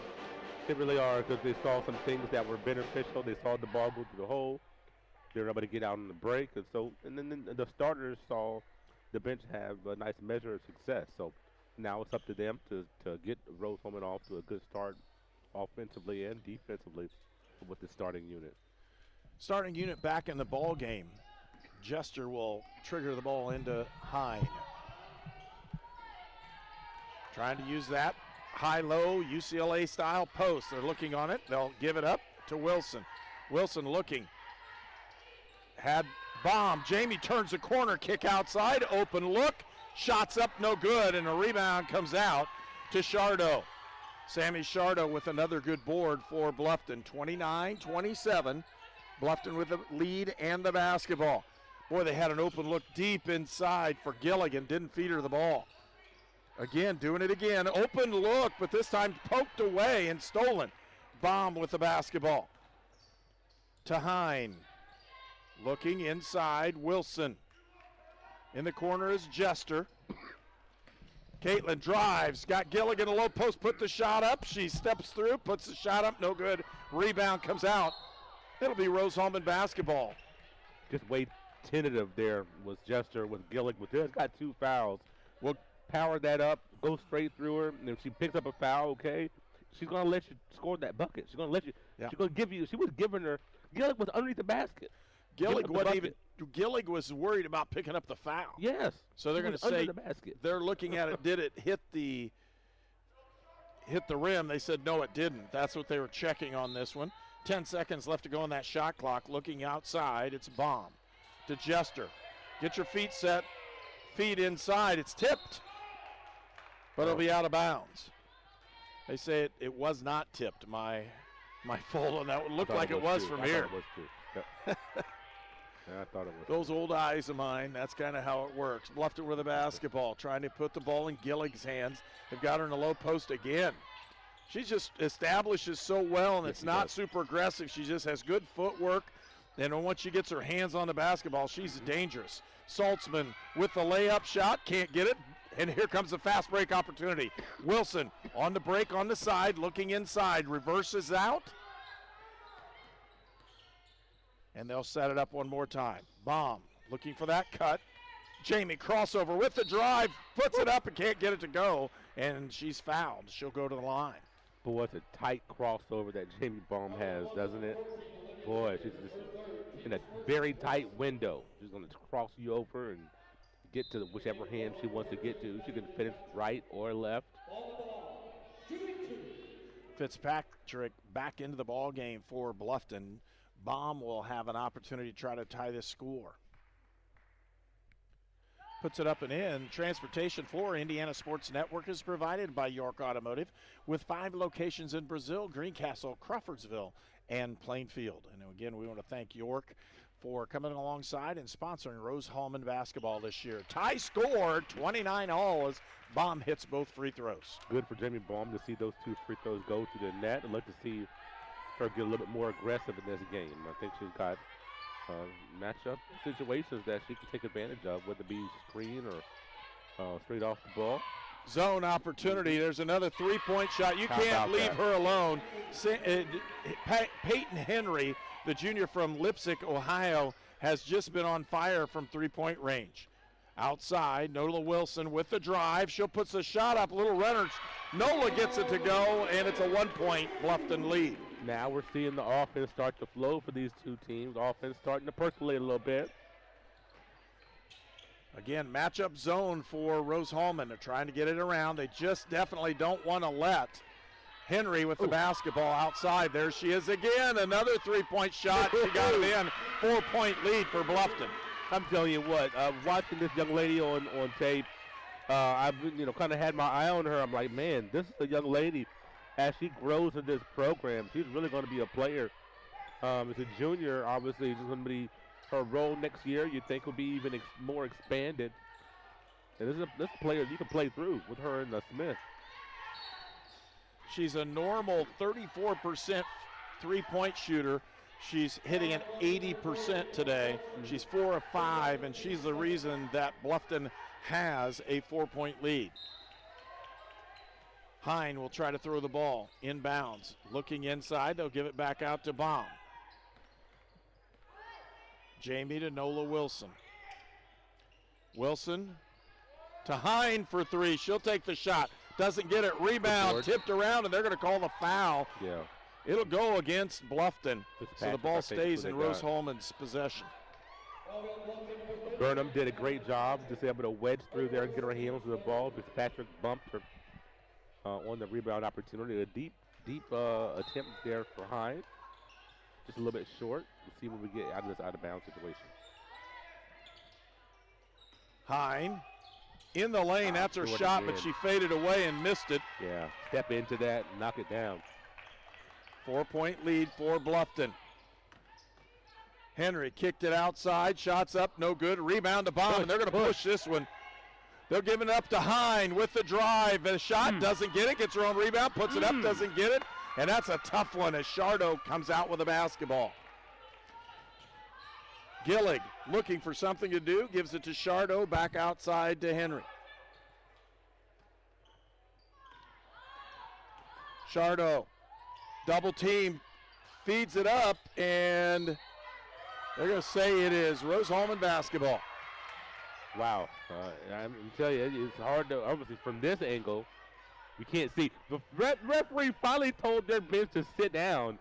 I like the exuberance by Bluffton's bench. I really do. But when you're smacking the baseline and pointing at officials, you're going too far for. If you're not going to play, watch yourself. It's not going to. Don't get the team a technical if you know you're not going to play. And it's going to get close here pretty soon. 35-31. Rose-Hulman trails. Inside, back out. Jester for three. Open look. Can't do anything with it. And that ball will go out of bounds to Bluffton. And the Bluffton bench letting her know all about it. That I like. Do that. Make all the noise you want to make. But don't gesture to the officials. Don't slap the floor on the baseline 5 feet from the bench. Just be smart and stay in the limitation of what the coach wants your team to do to add to your team. Away as Henry ended up with it. Kick outside to Bluffton. Boy, we've had great opportunities here lately, Herb. And Walt, you're looking at this one. You just look. I'm helping my neighbor. My name is Lynn Hofstetter, and I'm the proud owner of Lynn's Pharmacy, a modern pharmacy with old-fashioned values and personal service dedicated. A little bit. Let her score. This may be one of the most athletic groups we have on the floor for Rose-Hulman right now. Fultz to Hine, looking inside. Gotta go. Still looking, gonna feed it to Iggy Hahn. She drives hard, puts a step through. They're gonna call it traveling. If she'd have gone straight up right there, she'd have probably drawn contact and gone to the line. You're exactly right, but instead with Stephens, I'm looking at Hine, put the ball in their hands, let them make a play. Inside to Miller. Smith, excuse me, and we're going to call a foul. Morgan, yeah. I'm sorry, Morgan. Rose-Hulman had cut the lead to 3, and they extend it back with 3 more points. It's a 6-point Bluffton lead. Shot up outside. Again, trying to cut this one down. A 3-point shot up, no good. Around and out of bounds. It'll be Rose-Hulman basketball. Inside on the way towards the basket with 11.9 left to go here in the third period. Bodies hitting the deck all over the ball. Morgan Smith, the junior from Arlington, has really been the difference in this one for Bluffton. She misses the second one, 10 seconds. $29 per month. New Ram 1500, $359 per month. Or sell us your vehicle for top dollar. Unwrap the savings at YorkCDJRBrazil.com. Stop by today and we'll show you. And we've seen this ebb and flow, this give and take all the way through. Two good basketball teams going at it and effectively trying to feeding that post. When the post is ready, the ball's got to be there. Third foul on Brianna Gillig. Well, except with your left hand, Barlow moving her feet from that much of a distance. It's a tough tough cover. Excuse me. I'll tell you what. How good has Smith been today for Bluffton? Yes, just absolutely. Consistent. Black with that 1-4 high look. Crossover and go to the basket. And they're going to call the foul. If she got that crossover, she could have gone in for the layup, but she just couldn't pull it through at that point. Yeah, Kavanaugh off the bench, Sydney Kavanaugh. I know she keep working on that ball handling to be a multi-dimensional scorer. Bomb. And a loose ball picked up by Wilson. Push. Nola with a basketball. Looking. Had Black open for just a second and a half there of downtime where she could rest just a little bit. Outside kick to Fitzpatrick. Now it's to Shardo, back out. Thought there was a same time as Bluffton did. Coach Shuttler not happy. I can see it from both angles. Could have been a foul on either side or a jump ball. I mean, I don't know. But boy, we're going to have some. They wanted to double check. They did. 51-48, a 3-point lead for Bluffton. How big is this possession right here for Bluffton offensively to stretch this thing out to a 2-possession game if they can? Fultz has got Gillig in the low post. Gillig trying to back her down, puts a shot up and in. What a move! Gillig is tough, man, I'm telling you. These are the scores. Bomb, 2-point shot, doesn't get it. Tipped out, and it'll be Bluffton basketball. 5-point lead nearing the media timeout, and just you can tell tense by both teams. Gillig, though, the 4-year starter, is the one that seems a little bit. Timeout on the floor. Bluffton leads by 6 when we return on Indiana Sports Network. At H&R Block, tax time is our favorite time of year. It's when our tax pros get to do what they love the most, help people. By getting to know you, they make sure your return gets done right. It's not just numbers, boxes, and forms. It's personal care, so you get every credit and deduction you deserve. With an app while you're away. I ran out of my pain meds too quickly. Inside. Gillig, Fultz on her, puts the shot up. Lead, and Roten with the basketball. Got to get a stop. Fitzpatrick outside to Gillig. Exact same time that the post player has the seal. What can you do? I mean, you can't stop that. The timing for Bluffton, I haven't seen a team this year yet who's had better timing from their guards to their posts as Bluffton has today. I don't know if it's like this all season, but I know today the timing has been massive. Not only that, they have shot the ball well from 3-point range. Couldn't get that free throw. That's probably the only thing she's missed all day. 10-point lead. Feed inside, Iggy Hahn. Looking at the numbers, you foul her, send her to the free throw line. So I don't care if you're standing over a. Then cut that lead down. Hahn trying to take the ball away from Fitzpatrick, and Maddie has played a very good game for Bluffton as well. Timely shooting for Bluffton in this one. And held ball, possession arrow favors Bluffton, but that'll be a change on that one as Black almost took it away. I'd love to see a trap on Fitzpatrick. I think her dribble's a little bit high. Watch her. You want to ball. On the steal. Rowan Hine drives. Good drive. Shoots and scores. Rowan Hine for 2, and it cuts the lead down to 7. Now you got to get another stop. Get up on that ball. Outside. Close to that number on the point total for the evening. Put it up, Ashley. Ashley Black for again, another push. Closing in on that 2-minute range. 7-point lead for Bluffton. Outside for Henry. Looking at it, and they're going to call the foul on Rowan Hine. Good call there as Rowan sticks her hand in there trying to get a little strip. And that's what you have to do right now. You have to be a little bit aggressive. Try to get some steals. Down 7 points, just a little bit over 2 to go. you put yourself in that situation where you have to play that kind of ball. And Henry misses the first one. Peyton Henry, Lipsick, Ohio. The shot, top of the key, can't get it. Rebound to Burnham. Rose with the board, they'll give it at 9. It's loose ball, held possession arrow. That'll favor Rose-Hulman. Apparently, look at him all. See. The all-state athlete. I never thought it could happen to me, that I could lose everything. Presented by the Indiana Army National Guard. 67-59, 1 feet left to go. Rose-Hulman will have possession of the basketball. 9 seconds on the shot clock. And they desperately need to put the ball in the basket. Feed on the low post, puts the shot up, can't get it. And ball's tipped away. It'll be Bluffton basketball. A solid timeout that time by Chad Shuttler, the head coach for Bluffton, as he had a player that was going to get trapped and knew it was trouble. Shoots, can't get it. And the rebound comes out to Shardo. Sammy Shardo, and a held possession. Arrow shows Rose-Hulman. I think it might go. Bluffton as a team shoots right about 69%. From the free throw line, Fitzpatrick shoots 80%. One there. Should put that one up and in. Quickly, too. 10. The rest of the quarter has been tough. Inside pass. Yeah. Bomb for 2. Lead to 9. Fast break opportunities for Bluffton if they're going to push it. In this case, they are fouled in the backcourt, and they'll go to the line. Our camera operators for today's game were Kanan Harper, and a timeout on the floor. We'll take one as well. You're watching Rose-Hulman basketball. Who watches out for you? $9 per month. New Ram 1500, $359 per month. Or sell us your vehicle for top dollar. Unwrap the savings at YorkCDJRBrazil.com. Stop by today and we'll show you why we're not number one, you are. We're not number one. You are. You're number one at York.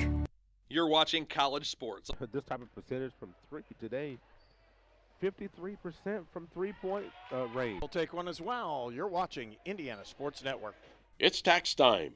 You need a professional with decades of experience. You need Goshen H&R Block. Nothing is more important than getting your taxes done quickly and correctly. Personal service dedicated to keeping you, your family, and our community healthy since 1872. Rose-Hulman with the basketball. Jamie Baum, she'll drive. You got to put one on a 12-point, the leading scorer for Bluffton. She misses the first one. Shardo with 4. Henry with 14. And Fitzpatrick with 10 off the bench. So you're looking at those players for Bluffton. They've just been consistent. 2 players with 23 points each. They'll advance the ball. Steady people in the program that's done what she's been asked to do. Plays very hard. Everybody likes Nola. She's got a great name as playing out of the second place spot. Ball's tipped out of bounds. And again, 22 seconds to go in the ball. Here's one opportunity. Up and coming to Terre Haute. The only time these two teams play to get a win here on the road at the Holbert Arena. Couldn't help to solidify. It won't lock up the second seed for Bluffton, but it goes a long way to get that for them as they win this one 74 to on the Rose-Hulman team. And again, it's senior day. We'll have the men's basketball team. We'll take a short break in just a moment, but we'll have the men's game back. We're thanking the crowd. The pep band is in the house. If you can't tell, just really going at it today. In 8 minutes, make sure you don't. This game is presented by the Indiana Army National Guard.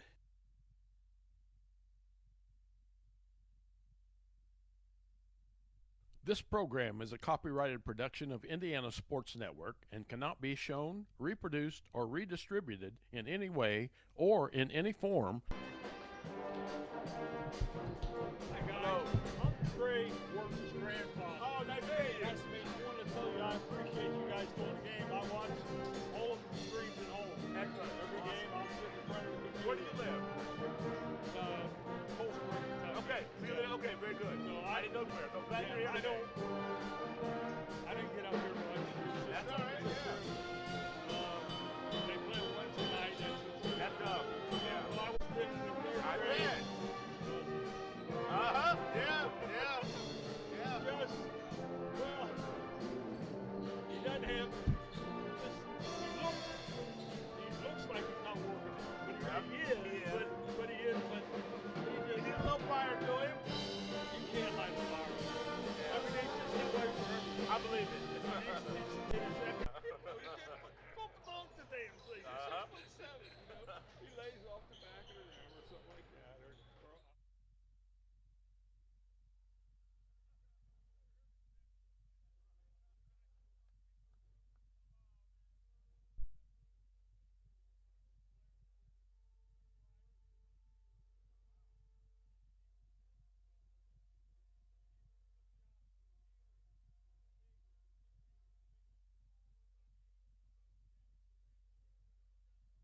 This program is a copyrighted production of Indiana Sports Network.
Sports Network.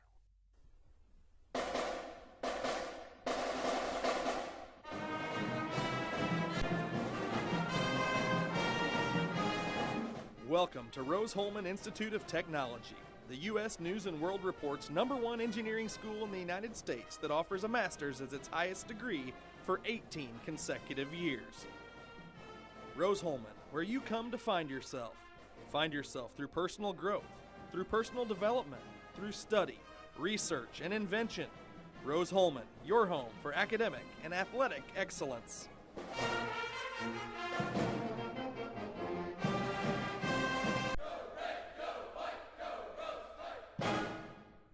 This game is presented by the Indiana Army National Guard.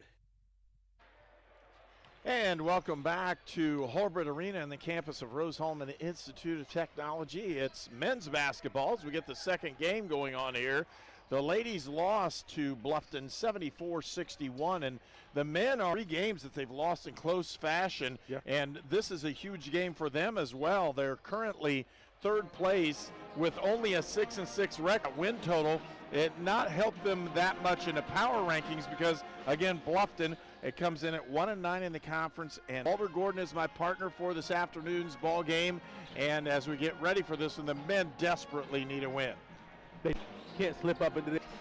Rose-Hulman, this is a game that you at home on senior day have to find a way to win. You've had a couple of close losses, endings in the loss column. Good conference, as we talked about all season long, is wide open. You have teams this year where even in the conference tournament, that 1-8 matchup could be very perilous.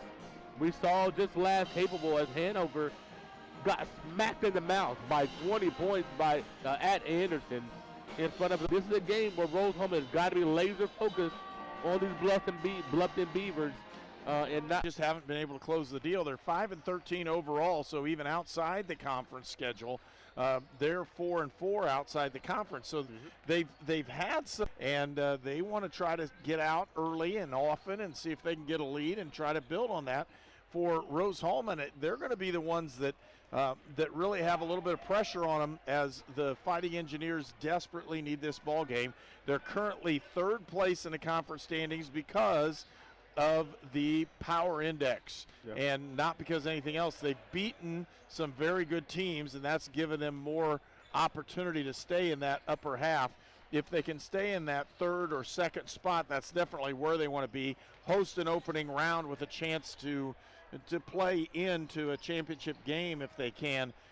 So for Bluffton, this is a big ball game. It is. You know, we talked about Bluffton and being in close games, their last 2 conference games.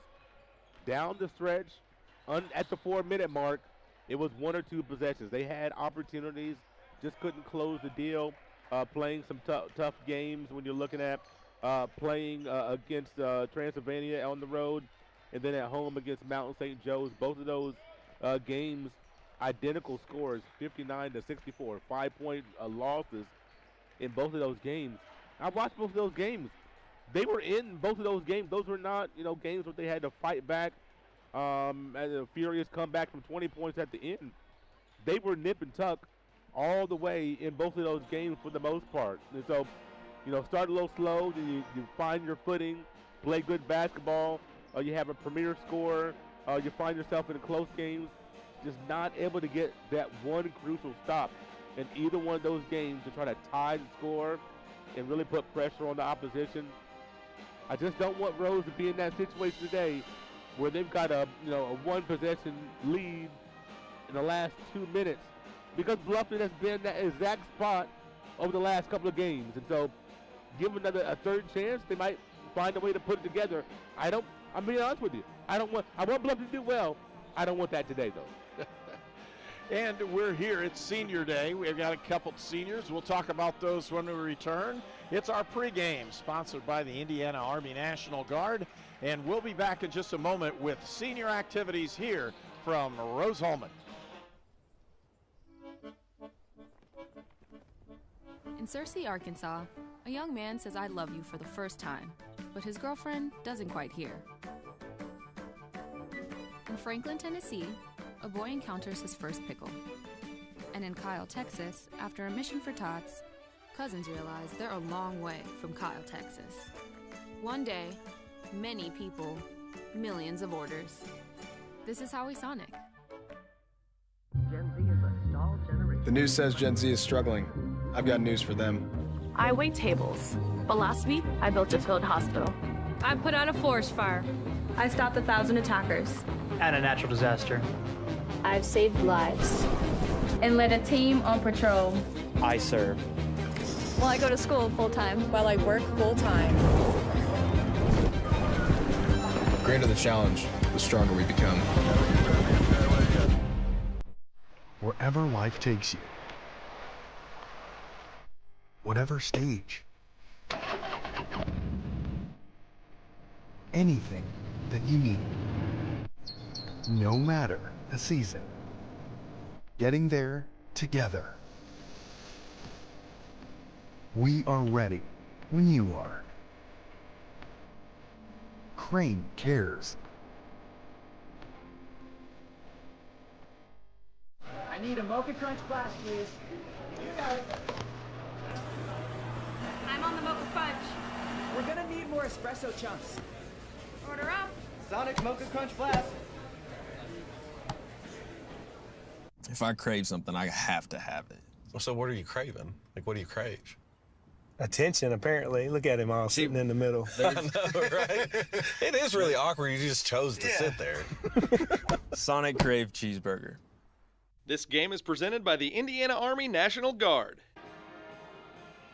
Welcome back to Terre Haute, Indiana, and the campus of Rose-Hulman Institute of Technology. It's Bluffton University taking on Rose-Hulman, two seniors for today, and the ball game, one of them being Samvit Ram. And Samvit has really done a nice job in playing his senior season. Got a chance to start. He's been starting most of the ball games, very consistent in what he does, and defensively plays very well in what's happened.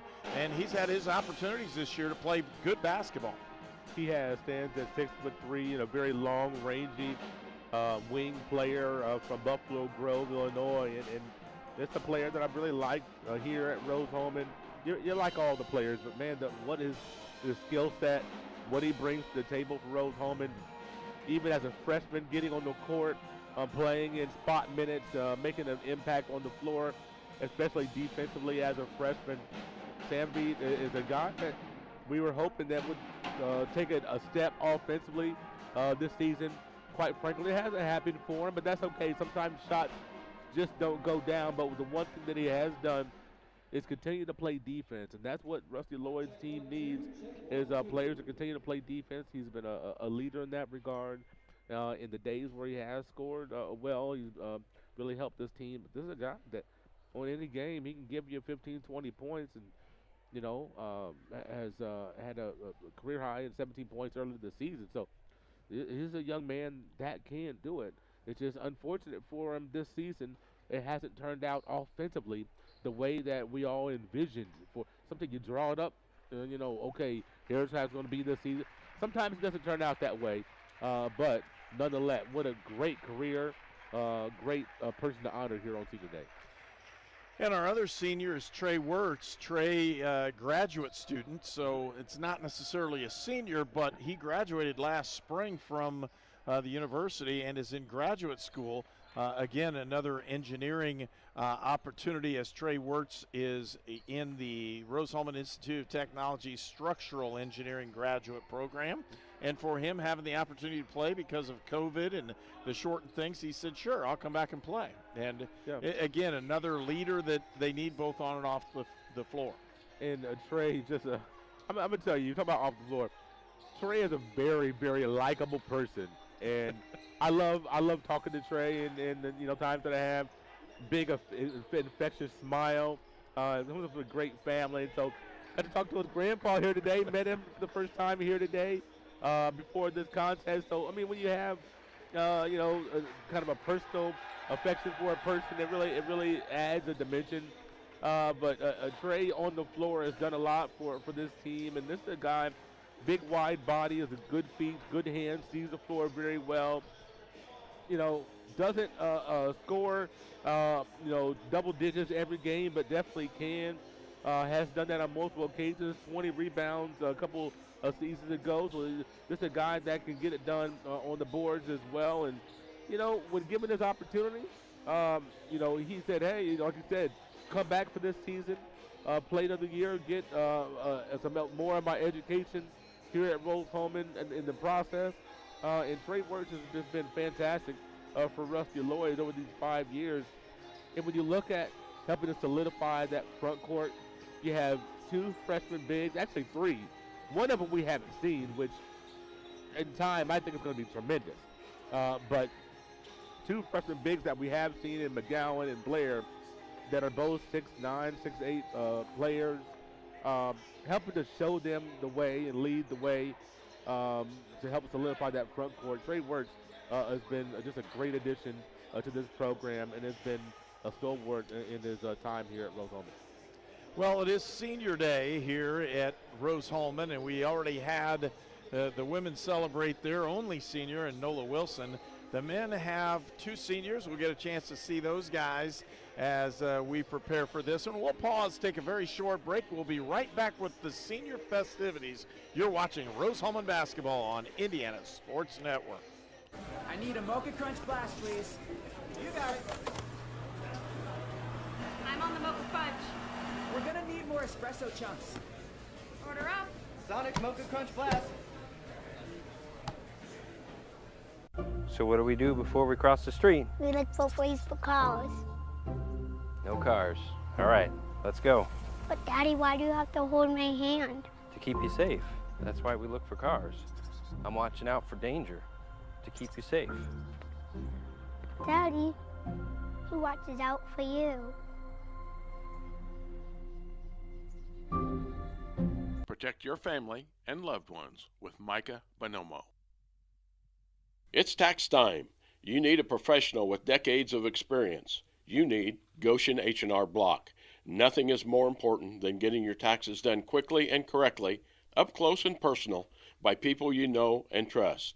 This year, get answers to all your questions and your taxes done right by Goshen H&R Block. This is Sue Goshen from your locally owned H&R Block in Brazil.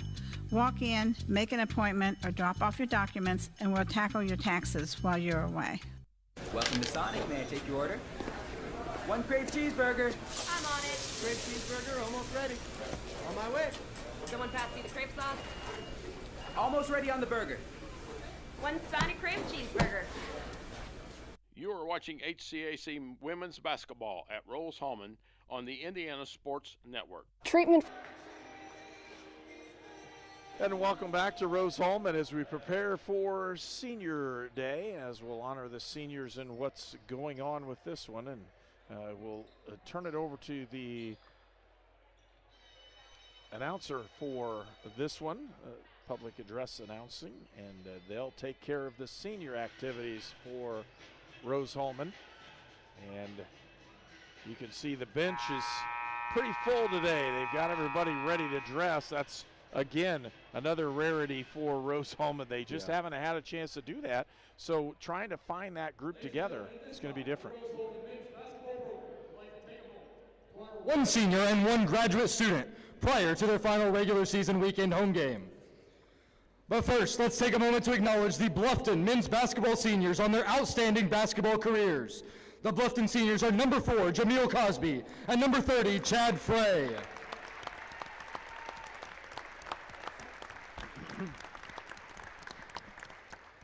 And now, let's get to the Rose-Hulman senior and graduate student.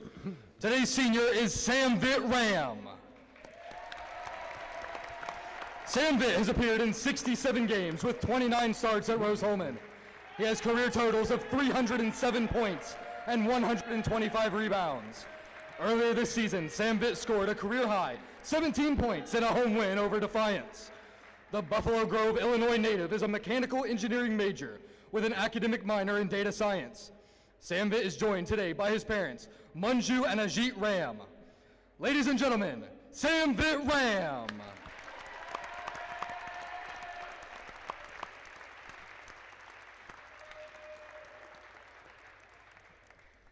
Today's graduate student is Trey Wirtz. Trey has 65 career appearances and 22 starts at Rose-Hulman. He has career totals of 318 points and 175 rebounds, highlighted by a career-high 20-point game against Oakland City in 2019. The Cold Spring, Kentucky native earned a bachelor's degree in civil engineering last May and is currently in the Rose-Hulman Structural Engineering graduate program. Trey is joined today by his parents, JJ and Pam Wirtz, his sisters, Tori and Lucy, and his girlfriend, Karen Foles. Ladies and gentlemen, Trey Wirtz.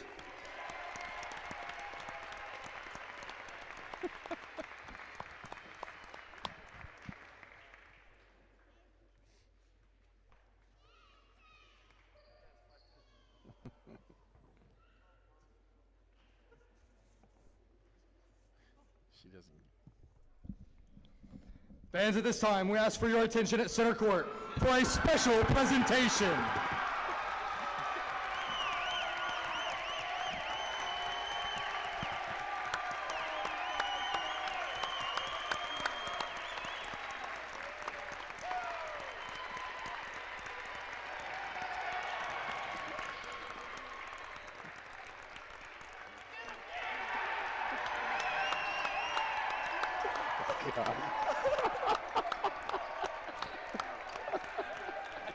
I know. Oh my gosh. Well, folks, that's not, as we said earlier, we were talking about this, and that's not Boise State, but it's a pretty close second for Trey, and we want to wish him the best. Oh wow!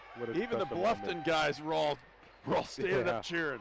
They thought that was. Man. They're all still laughing over there. So everybody's having a good time with that one, and family time for the Wirtzes as they made this one of those things you won't forget. No, you got the family approval. Mom is ecstatic over there. She's hugging everybody. Even John Brush got a hug from Mom, and I'm telling you, man. I mean, just when if your parents approve, that makes a big deal. And your teammates are happy for it. The opposing team, everybody's happy.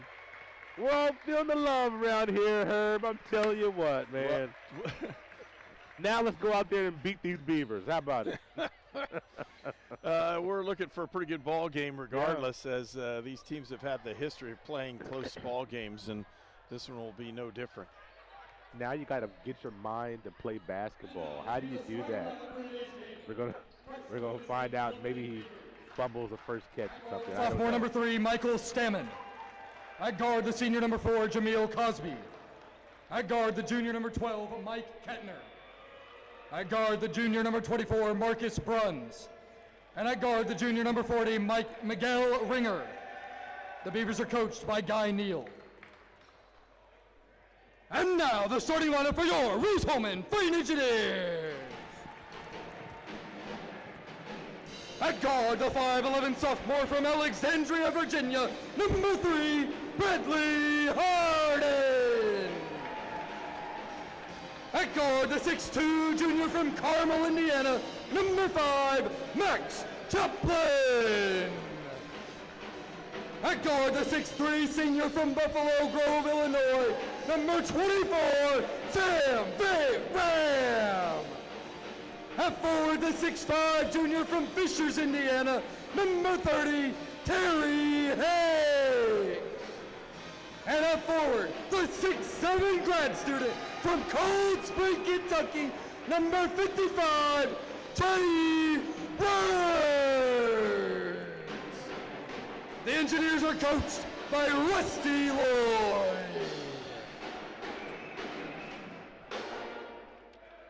And I'll tell you what, it's been fun because I know, and I'm going to have to get the guy's name that does the announcing because he's having such a good time. I was going to say the same thing. He really enjoys himself.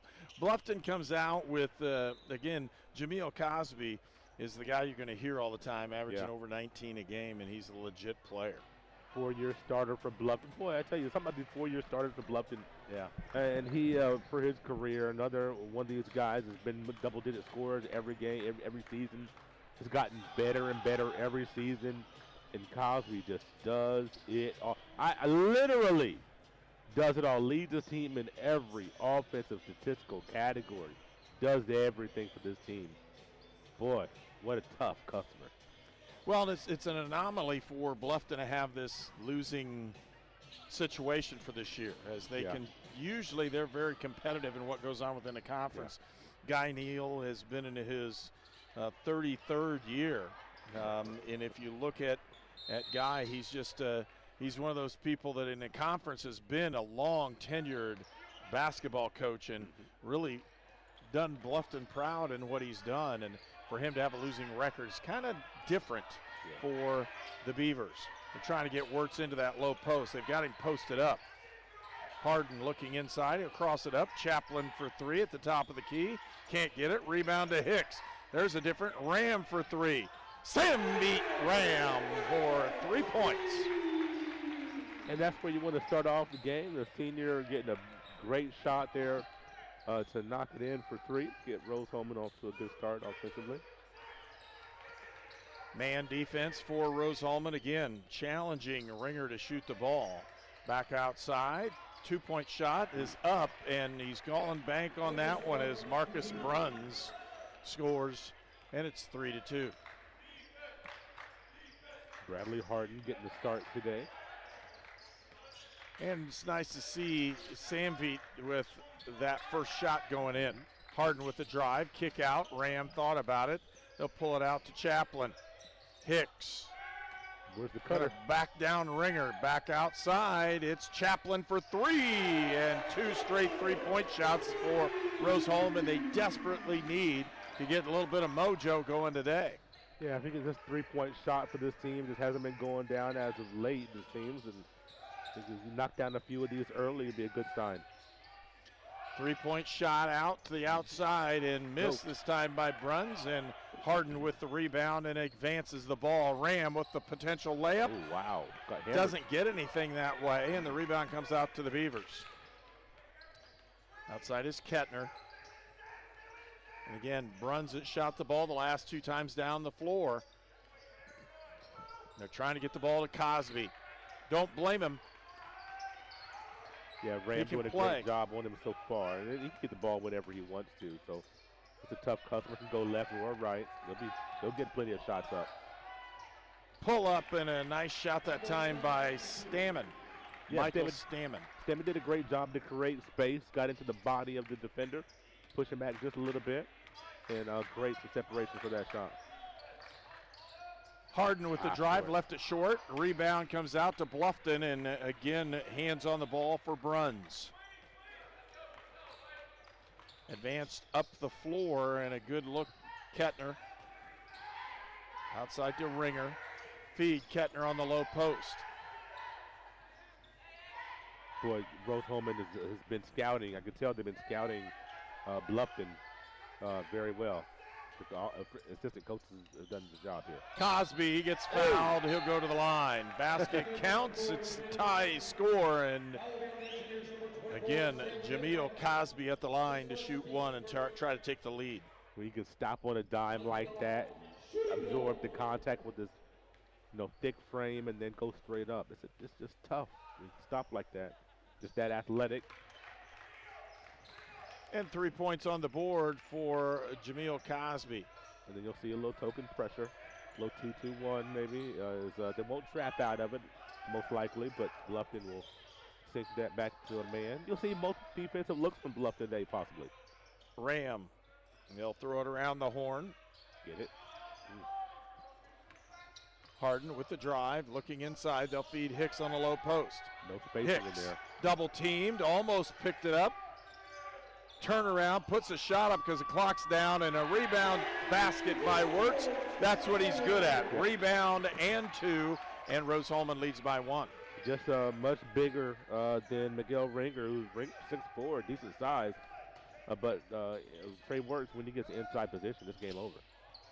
Drive, kick, open look for Bruns. Can't get it. Rebound to Wirtz. 2 rebounds in a row for Wirtz.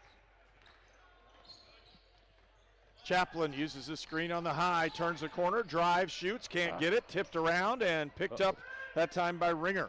Leading the break, stolen away, Harden, lead up, Wirtz, will he dunk it? No, he just lays it in, and it's 10-7. Good job by Bradley Harden to read that play, snatched it, and started the break. Timeout's been called. Rose-Hulman with a 3-point lead when we return on Indiana Sports Network.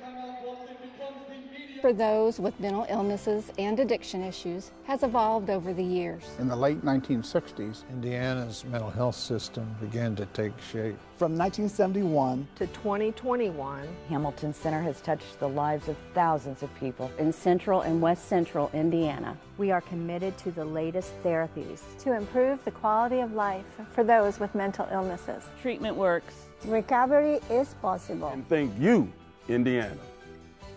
At Lynn's Pharmacy, we're more than just your pharmacist. We're your neighbors. Our kids go to the same schools. We eat at the same restaurants. We sit next to you in church. When I listen to a symptom. When I fill a prescription. When I offer advice, I'm not just helping a customer. I'm helping my neighbor and a friend. My name is Lynn Hofstetter, and I'm the proud owner of Lynn's Pharmacy, a modern pharmacy with old-fashioned values and personal service, dedicated to keeping you, your family, and our community healthy since 1872.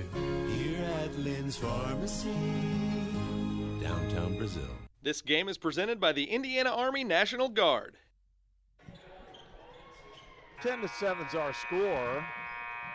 Rose-Hulman with the lead. Substitution into the ball game as Dylan Duff comes in. We haven't seen Dylan for a while. Yeah, he's played not in starting minutes the last several games. He was out for a little bit of a stretch and then working his way back into the lineup. To see him, I think we're down the stretch. We'll see him more and maybe back into his traditional role that we started with at the beginning of the season. Owen into the ball game. Keegan Owen, junior from Indianapolis for Bluffton. Stamen back out. Cosby puts that elevation shot up, can't get it. Rebound to Duff. Also Cabrick into the game. So you got the three-guard lineup really with Cabrick, Harden, and Chaplin. We'll see how we do with this.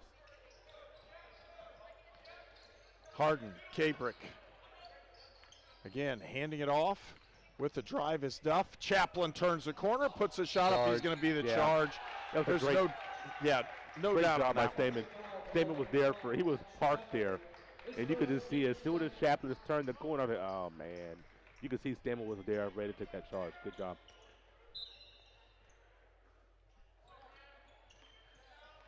And Stamen will run the offense for the Beavers. 10-7's our score. Just under 15 minutes left to go in the first half. Oh, get out of there. Almost traveled with that one. Could have been a foul, too. Had two hands in there. Good Stamen screen. off the high screen. Ringer now, that's Clemens into the ball game. Nice. There's the nice elevation and 2 points by Jameel Cosby. Trey Clemens, a sophomore from Mainville, Ohio, had a couple of really good screens.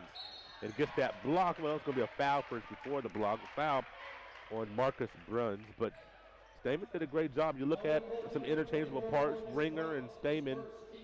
It looks like, because I'm kind of watching them, and then you see, Ringer and Clemens, 40 and 50. Kind of interchange here. So Duff with the free throw line for the first time. I want to thank our sponsors for this afternoon's ball game: Crane Credit Union, Goshen H&R Block, the Hamilton Center, Indiana Army National Guard, and Indiana Farm Bureau Insurance, and their local agent Micah Bonomo. 2 shots by Duff go in, and it's 12-9.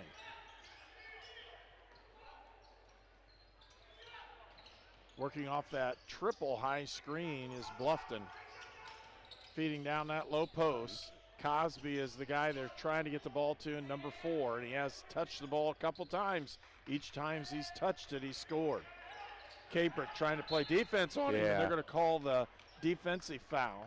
Tough right there, because Cabrick had to shut down his airspace, and on the swing through, Cabrick got called for the body. I don't know. It looked like the shoulder hit him square in the sternum. That's what Coach Rusty Lloyd is talking about. Like, what can he do different? Right. He gave him the one step. Again, Cosby trying to work on Cabrick. Screen.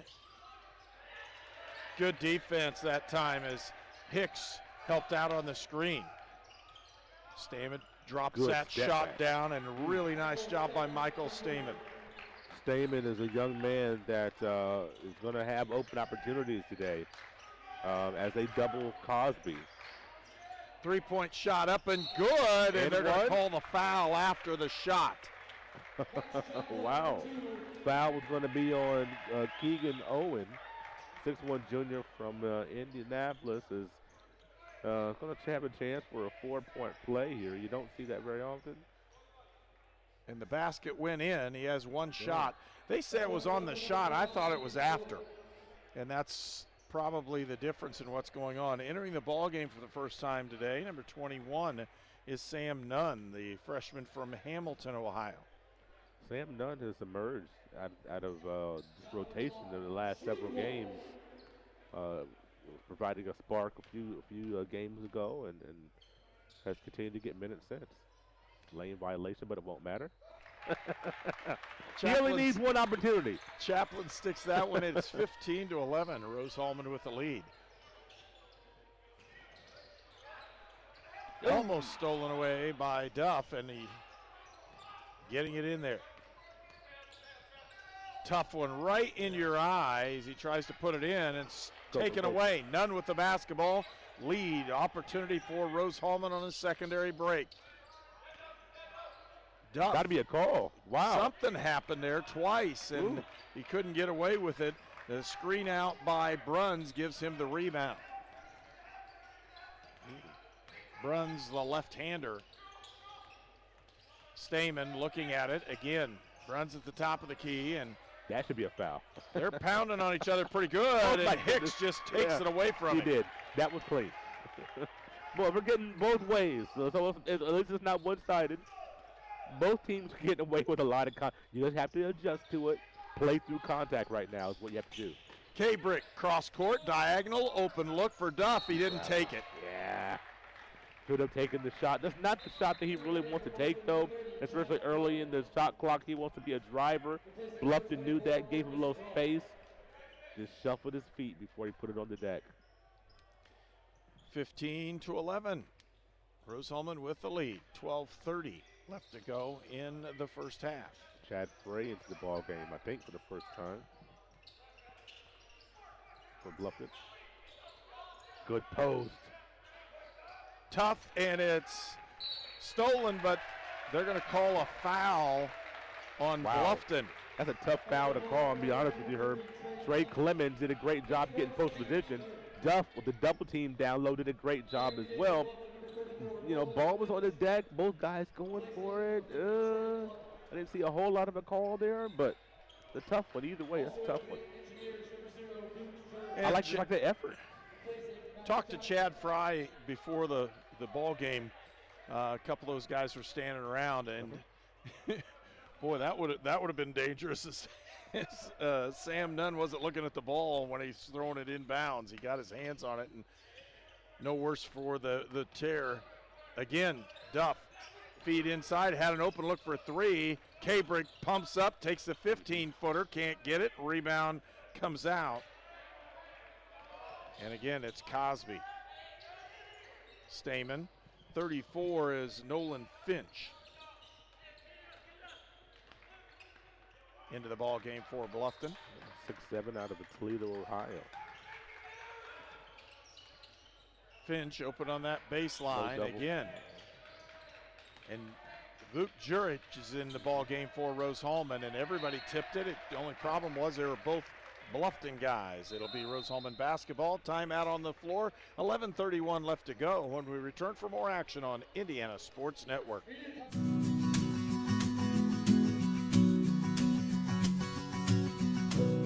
For the things you treasure and the people you love. Brian Sponsler and Ben Rice for Auto, Home, and Life.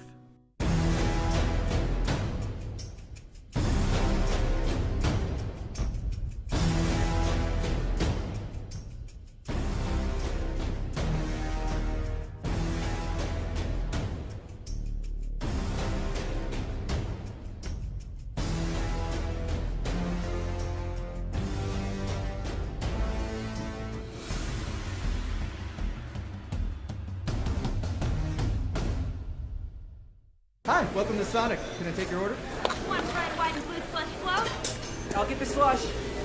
I'm on ice cream and strawberries. Order up. Sonic red, white, and blue slush float. You're watching College Sports on the Indiana Sports Network, presented by the Indiana Army National Guard. 11:31 left to go in the first half. 15-11, Rose-Hulman with a 4-point lead. Another substitution as Damian Davis, a sophomore from Bexley, Ohio, into the ball game for Bluffton.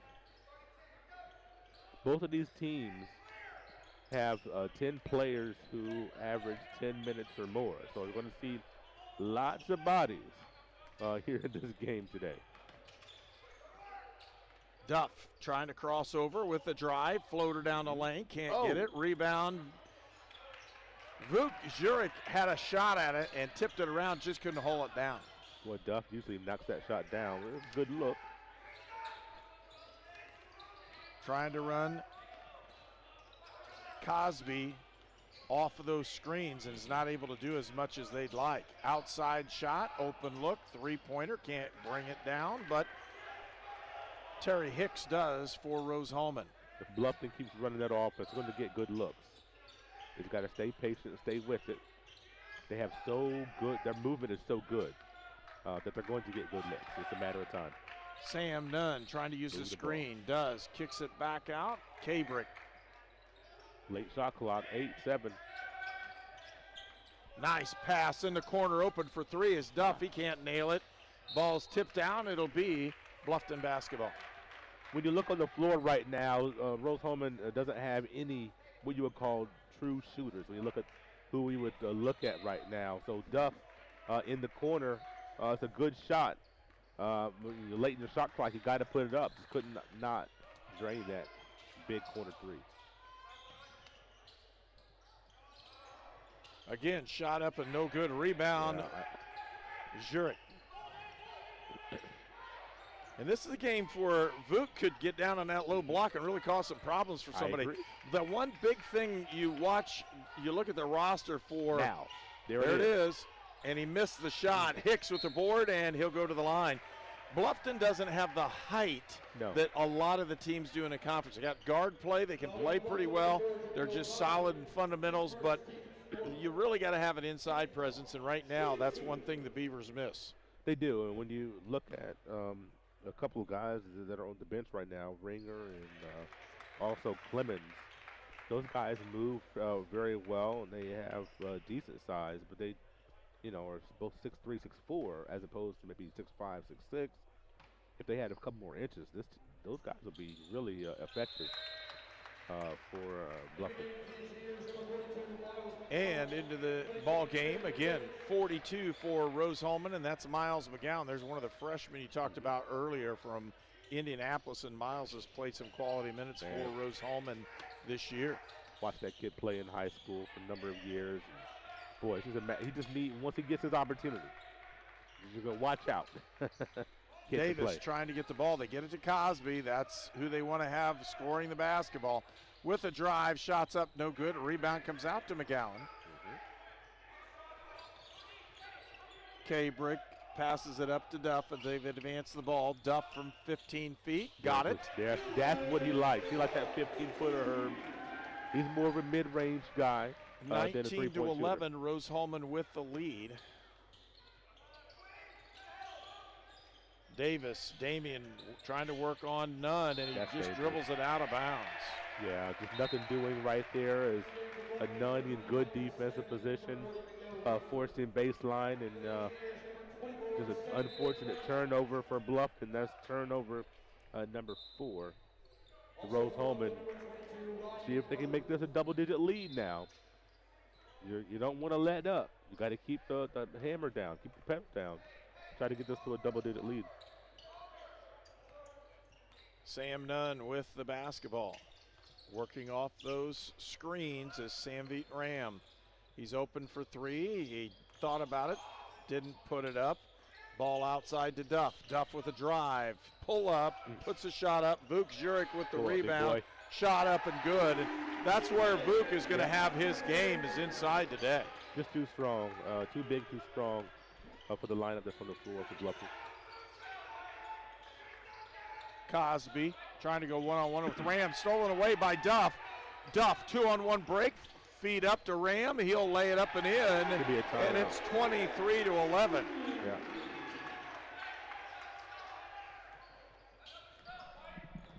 And with that, a timeout's been called. We'll take one as well. 8:05 left to go in the first half. We'll return for more on Indiana Sports Network. The Big Finish sales event is on now at York Chrysler Dodge Jeep Ram on US Highway 40 in Brazil. Choose from over 500 new and certified pre-owned vehicles today. This month only, lock in 0% financing and no payment for 90 days. New Jeep Cherokee as low as $229 per month. New Ram 1500, $359 per month. Or sell us your vehicle for top dollar. Unwrap the savings at YorkCDJRBrazil.com. Stop by today and we'll show you why we're not number one, you are. We're not number one. You are. You're number one at York. Hey, this is Todd Hine with LaborLink. The federal unemployment benefits have ended. However, there has never been a better job market in history. This puts you in an incredible position.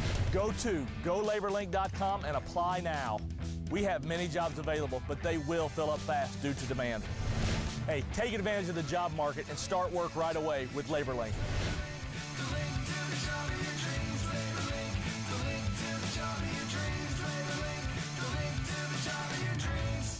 This game is presented by the Indiana Army National Guard. And we want to thank our sponsors for this afternoon's ball game: Crane Credit Union, Goshen H&R Block, the Hamilton Center, Indiana Army National Guard, Indiana Farm Bureau Insurance and their agent Micah Bonomo, Lynn's Pharmacy, Mossy Oak Properties, Sonic Drive-In, Sponsler Insurance, Union Health, and York Automotive. 11 players have played for Bluffton. Make it 12 with Rose entering the ball game. That's Ryan Rose, a junior from Tip City. With the drive, and he just lays that one in, is Miguel Ringer. 23-13, a 10-point Rose-Hulman lead. It's been as high as 12. Wirtz looking for it. Outside is none for three. Can't get it to go, and a rebound comes out to Cosby.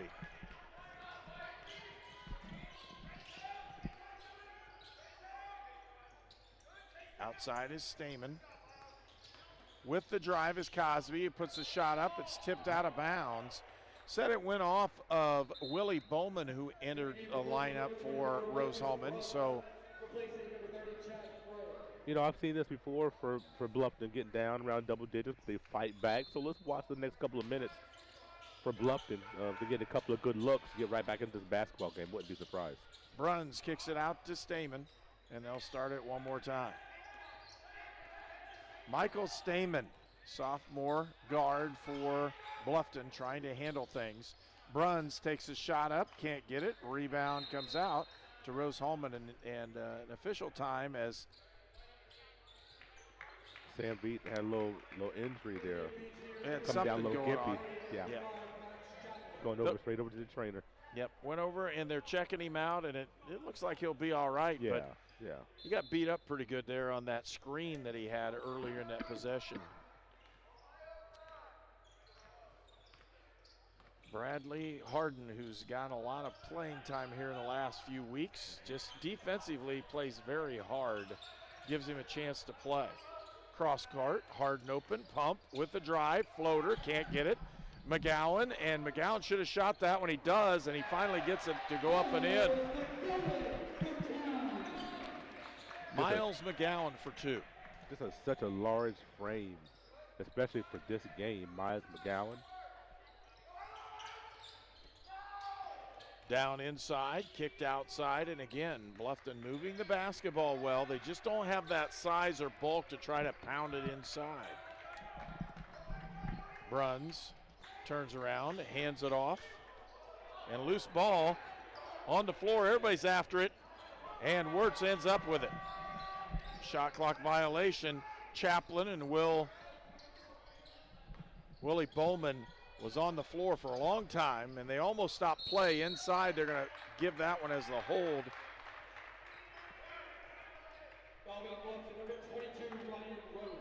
So, foul is now number 22, Ryan Rose.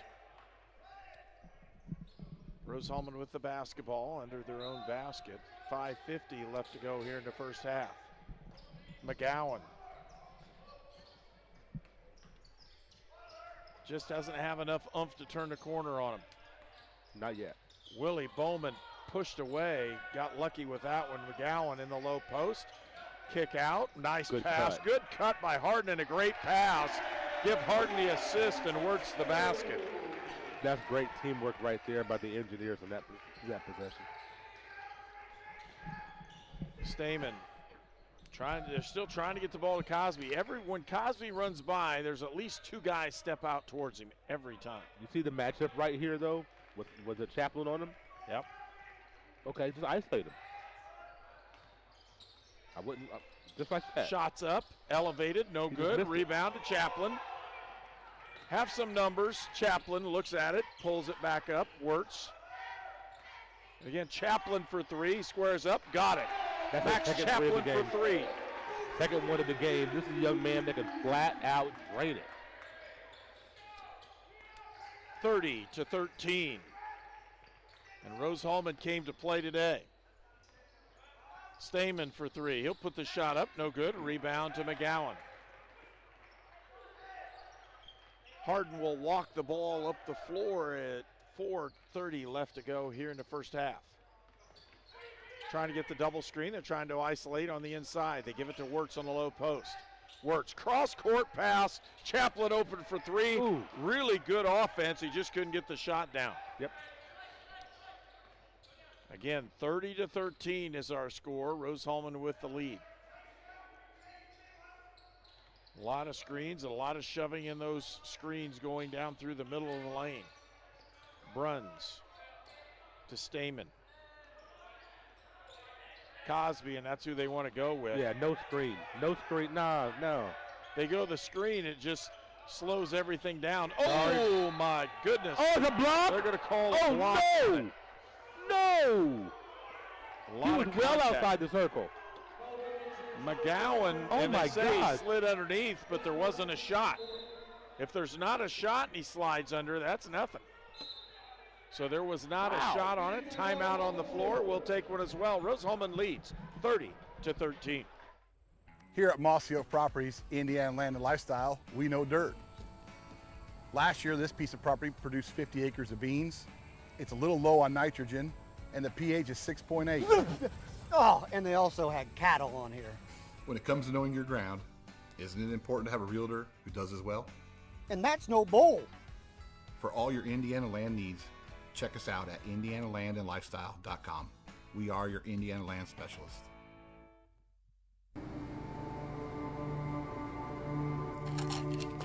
I ran out of my pain meds too quickly.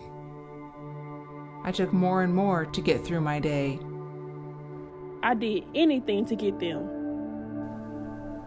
I needed help. I needed hope. I found them both. Professional, safe, no wait times, quality treatment. Regain something lost. Call or go to winrecovery.org. You're watching College Sports on the Indiana Sports Network, presented by the Indiana Army National Guard. And Rose-Hulman leads 30-13. A block charge went against Rose-Hulman, and in this case, Bluffton will have the basketball. Trying to get to Bruns down low, couldn't do it. Feed it right out. Stamen. Stop. Okay, outside, shots up, a three-point look, doesn't go in, and a rebound comes out to Rose-Hulman. Looking for that pass inside. Chaplin again trying to work. Looks for the floater, has an open look for Wirtz for three. Buddy. And the big guy can't get it in. It's not a bad shot for him. He usually does a good job off those set shots outside three-point range. Just couldn't find the range on that one. Kettner, who had the last three for Bluffton, couldn't put it in, is going to have his hands on the ball quite a bit as well. Point guard again, drives, shoots, and he'll go to the line. It's a great move right there as get 2 free throws, and we got a note. It's pronounced Stamen. as we were corrected on that in the. And we were hearing it from the announcer in the arena. And I heard that in the Bluffton broadcast from the last couple of them that I saw. So, yeah, so that's our apologies. We definitely want to get names right. We definitely want to do that. Always makes it better, doesn't it? I'm hoping that we're being told that by a relative, because I'm hoping we were not being told wrong. But we'll trust what we're being told. I've been there. Yeah. Either way, this young man can play. That I do know for sure. He's done a really nice job. Yes, the problem is he just hasn't had as many opportunities as he's like. Harden with the basketball. Harden's dad was just so excited to see the ball game today. He came up, talked to us just a little bit. He must have known that Bradley was going to start today. Well, and he just about lost that when he did. Yeah. Boy, it doesn't have to the way it goes. Cosby with it, trying to go one-on-one. Inside, and nice defensive play by Chaplin to keep the ball out of his hand. Stolen away. Wow. And tipped away by Farnsworth, and Terry Hicks at the line. He'll go in, and Hicks with that nice little finger roll, and he sidestepped him. Got the foul because the guy's feet are in that line, inside the line, and Hicks will go to the line for the old-fashioned three-point play. And as you mentioned, Hicks kind of sidestepped Simon, and it all started on the defensive end. Farnsworth getting the strip, which I thought could have been a foul. Usually when you chop down that hard, they call you for the foul. Farnsworth got away with it and started the break. 32-14. Rose-Hulman with the lead.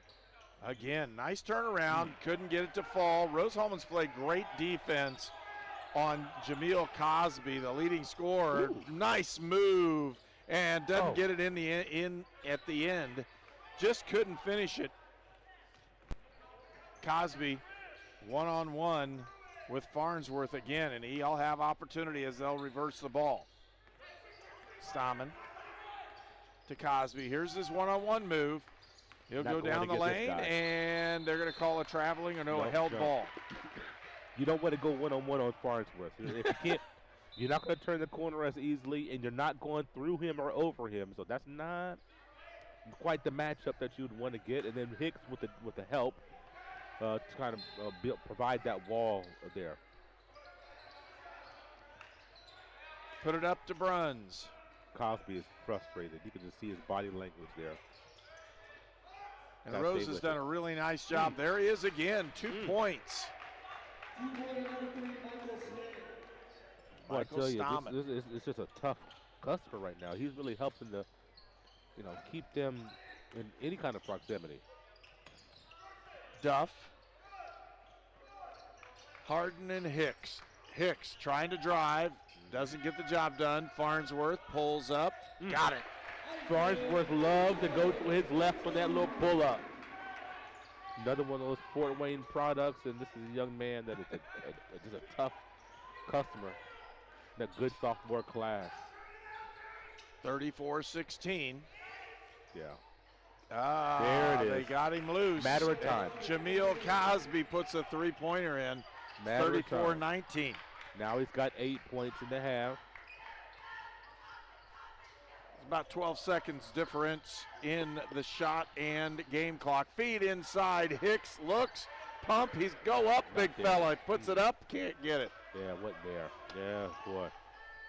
Now you got a one-shot situation for Bluffton. Has a great defensive possession. Now let's see if we can do it here on the offense. And Bluffton has kept it close. And if they had a chance to blow this thing out here within the last 4 minutes, and they didn't do it. Good foul. Quick foul. Yep.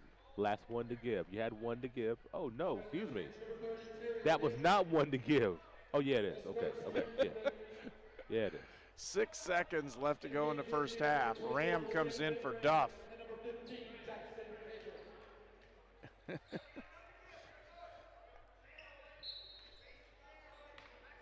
Trying to get it inside. They went for the lob. Nope, here it is. Cosby, that's just really good offense. If he can put it in, he doesn't. Farnsworth at the buzzer. It's short. And we'll go to halftime. A 15-point lead for Bluffton. It's 34-19. And we'll be back for your halftime show on Indiana Sports Network. I need a Mocha Crunch Blast, please.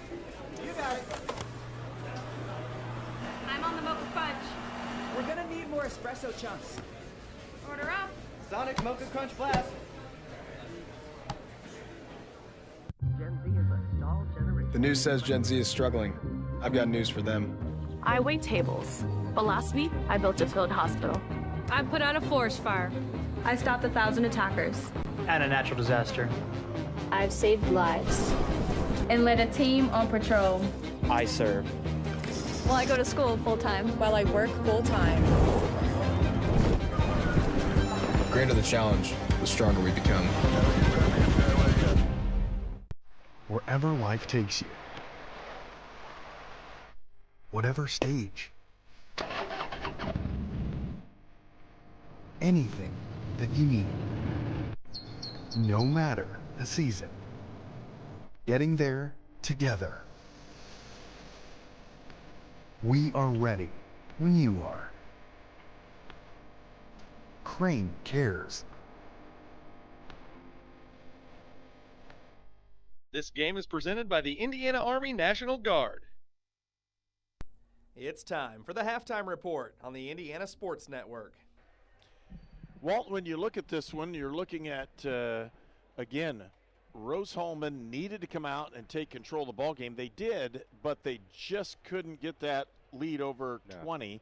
They got it to 18, and the lead now stands at 15. Bluffton is fighting and trying to come back on Rose-Hulman. Both teams have used a multitude of players. Yeah, they have. And, you know, you're looking at this when it's a lot of players playing, and, you know, we'll see what kind of settled in the second half if Coach Rusty Lloyd finds a set of 5 guys that he thinks are playing a little bit harder, a little bit better. But right now, you can see both teams are still in transition, trying to find what players they really want to play to try to win a ball game. Well, both of these teams are teams that will, you know, play 10+ players in any game in most games, and so to see that many guys play the first half, that doesn't really surprise me on either end. How many of them will play in the second half for both teams? That'll be interesting to see. But like you said, Rose-Hulman couldn't quite put Bluffton away. They had him, got him to double-digit leads the majority of the half. Kind of nib and tuck the first few minutes, and then Rose started to pull away, but couldn't quite, you know, put it out of distance. So Bluffton, give them credit, did a great job sticking around where you have a chance. You're down 15 at the break. Yeah, 15 is a lot, but with a 3-point shot and with the premier score, number 2 scorer in the league, a guy that's close to 20 points a game, and Jamil Cosby, you're not out of this thing. So we'll see what Bluffton could do coming out the halftime break.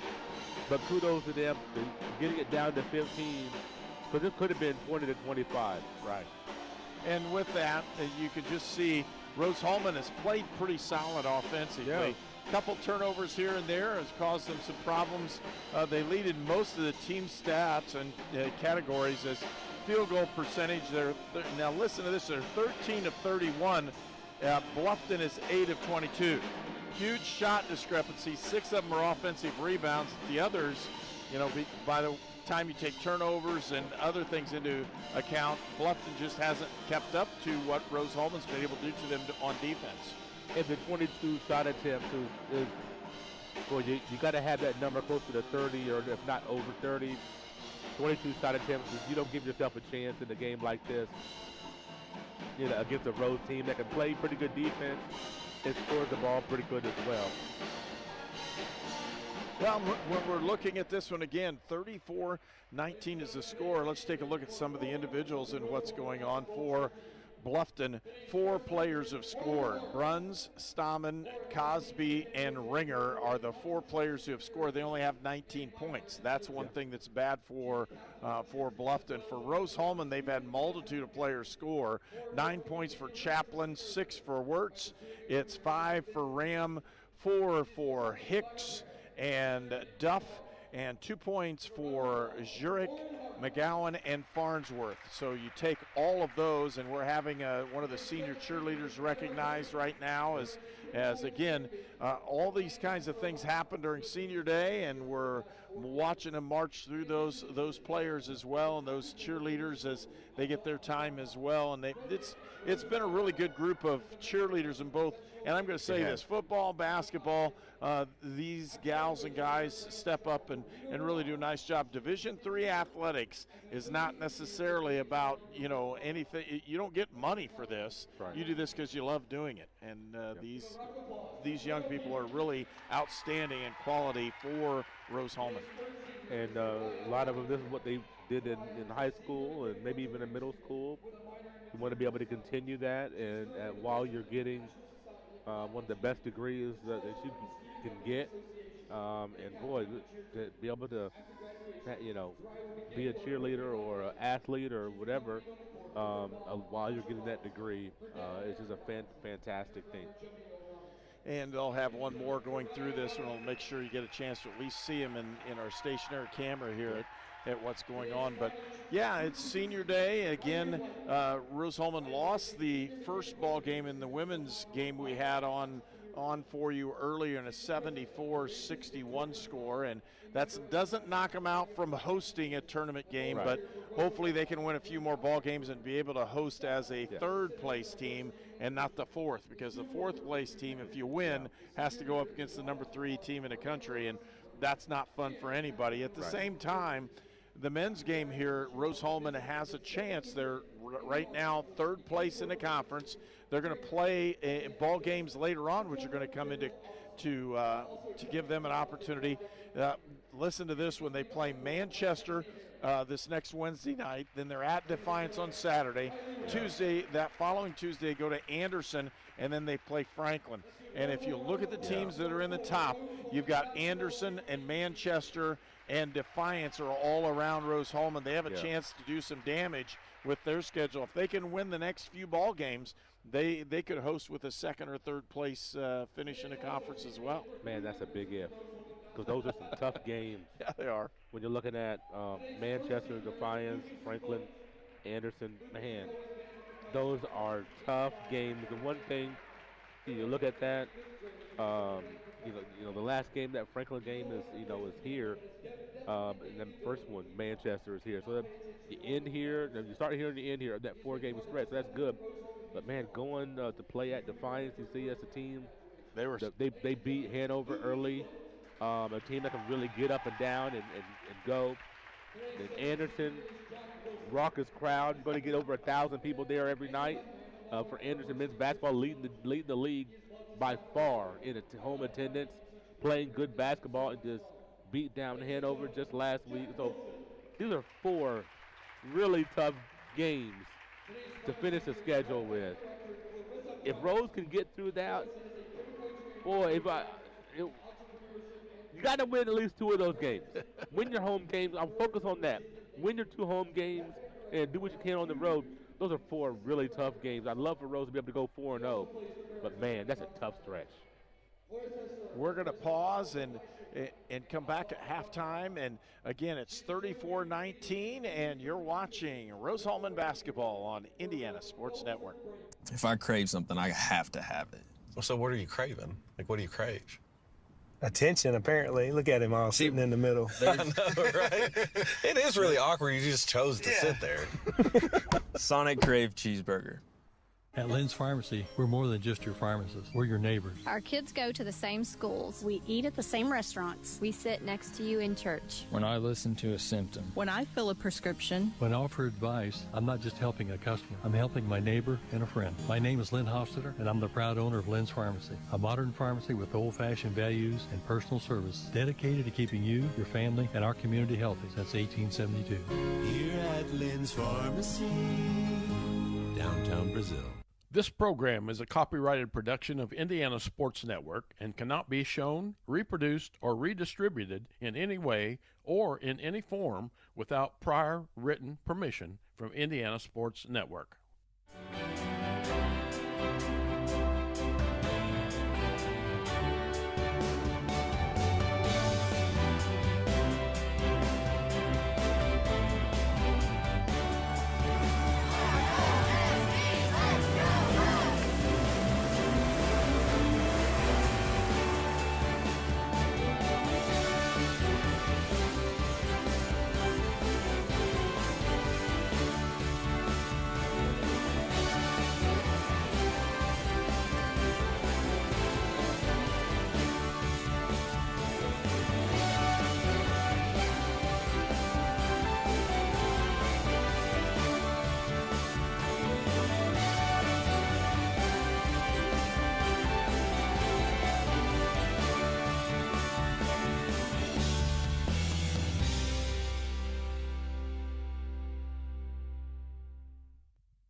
So what do we do before we cross the street? We look both ways for cars. No cars. All right, let's go. But Daddy, why do you have to hold my hand? To keep you safe. That's why we look for cars. I'm watching out for danger to keep you safe. Daddy, who watches out for you? Protect your family and loved ones with Micah Bonomo. I need a Mocha Crunch Blast, please. You got it. I'm on the Mocha Fudge. We're gonna need more espresso chunks. Order up. Sonic Mocha Crunch Blast. You are watching HCAC men's basketball at Rose-Hulman on the Indiana Sports Network. And we really haven't talked about the snow. Isn't that a wonderful thing today? How about that? First time, and when I talk about snow, it was a brutal day. I'm so glad we didn't have to postpone this ball game to tomorrow. Yeah. Just give an opportunity for things to get back to kind of normal in this one. There was a talk about it. Bluffton said they could make the road trip. Good roads basically on I-75 and down over through Indianapolis and getting here. But it's nice we had a chance to play this one because it was really close to getting pushed back. It really was. And, you know, get this in and hopefully get a split here today and two really pivotal matchups, two really important games. And we want to keep the kids on schedule. That's nice to keep them on schedule, to keep their, you know, we didn't get the Wednesday game this week, but at least get the Saturday one and then hopefully be on schedule for next week. Back to Wednesday, of course, we have some Tuesdays and some Fridays coming up, but you want to be at least back on schedule. Well, and with everybody trying to do that, most of Indiana was shut down, especially this area for the last 3 days, and kind of waiting on the storm on Wednesday, and then Thursday and Friday it hit, and it was pretty brutal for a while. I know where I lived, it was over 14 inches and blowing and drifting, and you know everybody was warned to stay off the road or you get a ticket, that kind of thing. I'm just glad we got a chance to play this one, and I know the kids are too here at Rose-Hulman. It's getting closer to that finals week. It is. And that's another thing that will happen. You know what that is exactly? Yeah, it's supposed to be not this next week, but the following week, and that's they're supposed to have those finals really during this push right at the end. The Franklin game will be held on a Friday. The Anderson game is held on a Tuesday. They changed that, and part of it is because of finals week and things going on that way for Rose-Hulman. So it's a big opportunity for these guys to make sure that they collect the grades they need to continue their studies and do it in the best fashion possible. And we've had multiple academic All-Americans out of the Rose-Hulman players that we've had in the last 5 years. And the reason why is because they're just really good at the studies and the things they do. A high academic school, ranked #1. And yeah, 2 of our ball players they talked about graduated 3 years from here. Ryuji Aoki, remember a couple years ago, or I guess it was 3 years ago now, graduated a year early, went back to Japan to play basketball professionally and had an opportunity there. But just, you think about graduating from Rose-Hulman in 3 years, that is unbelievable. I don't know if I could do it in 7 years. Forget 3 years, are you kidding me? Wow.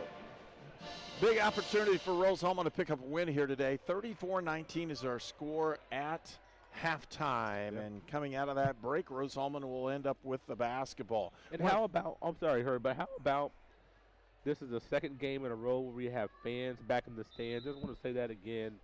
So good to have the pep band playing, sounding good. The cheerleaders are here. The women's basketball team, a lot of them are still here cheering on the men.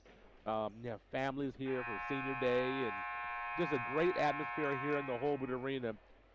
A lot of the season, we haven't been able to have fans in here for a good chunk of the season, I should say. Well, about a 3-week stretch, I should say that. But now the fans are back. Just so glad, that we have, people in the stands here at the Holbert Arena. And Bradley Harden will set the offense for Rose-Hulman. Hicks tries to turn the corner. He does, gets down in there, and it's knocked out of bounds. It'll still be Rose-Hulman basketball. And that's Miguel Ringer there. So it's one of those guys that very serviceable for Coach Neal.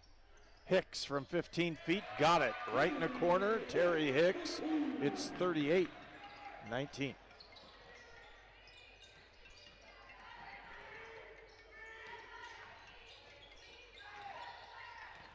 With it on the outside, shots up in the corner. A three-point shot goes in this time from Mike Kettner, the junior from Minster, Ohio.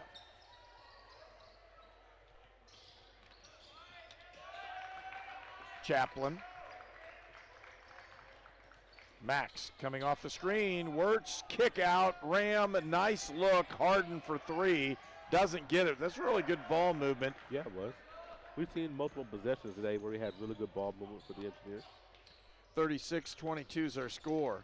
Cosby down the lane, puts the shot. No, he pulled it back out. That's a really nice move on the inside for number 40, and Miguel Ringer. 5 points straight for Bluffton now, down to 12. And again, that's the difference. Chaplin feeds down in the low post. It's Hicks. Hicks hooked him, got it up, and he should have shot that one. Had an opportunity. Turnover will give the ball to Bluffton. Lead pass to Bruns. They've led him too far. That was a big turnover there for the Engineers to get that one turned over, because they were getting ready to get this down to 10, maybe 9, and force Coach Lloyd to call a timeout, or let's make him think about calling one. Harden trying to run the offense, set it up. They'll give it to Wirtz. Backdoor cut. Chaplin pump, kick. Chaplin again off the board, and one. He'll go to the line. Boy, there's a nice way to kind of stem the tide, to push that lead back up for Rose-Hulman. And Bradley Harden, getting it down to Max Chaplin, who this is a young man that has really found his way into the starting lineup, finally got there, and just can't take him out of it because of his scoring prowess. 90% from the free throw line basically this season, number 1 in the league. Lead the team in scoring, and just does a great job for Rose-Hulman. With the drive, Cosby on the inside. And he changed his shoes. Wait a minute. Who? And Chaplin doesn't have the shoes on today. No, he doesn't have the sparkle or the fluorescent shoes on. What's up with that? I don't know. It must be the issue. It's 39-27. Again, Bluffton has kept the lead from 18 down to 12. Ram trying to get open off of Cosby. Outside, Chaplin for three, and Max lights it up one more time. Yeah, that's 6 in a row for Chaplin. That brings him to 15 for the game, leading all scorers. Max Chaplin with the assortment of shoes, going with the Adidas today. I'm going to have to find out the story on that. He's not wearing Chucks, and there's a slip. Travel. It's unfortunate. Good sportsmanship there for Wirtz to help Ringer up. Just slipped on the floor there. A little wet spot. Luke Jurich into the ball game, replaces Trey Wirtz. All season long, we've been talking about Max's shoes. Nobody has these, and then we see, was it a young man from Anderson? Their leading scorer had the same shoes on. Yep. So now Max says, okay, get out of that. So I found someone with my shoes on. Maurice Knight, thank you for the help there. Maurice Knight had those shoes. And Harden off the glass. And he's calling that one right in front of his dad. How about that? Dad comes in, you get the start. Get a big shot from Alexandria, Virginia. And again, drive. Cosby will go to the line. He'll shoot 2 shots. 44-27 is our score. I want to thank Crane Credit Union, Goshen H&R Block, the Hamilton Center, Indiana Army National Guard, Indiana Farm Bureau Insurance, and Micah Bonomo. Lynn's Pharmacy, Mossy Oak Properties, Sonic Drive-In, Sponsler Insurance, Union Health, and York Automotive. Transportation for Indiana Sports Network is provided by York Automotive with 5 locations in Brazil, Greencastle, Crawfordsville, and Plainfield.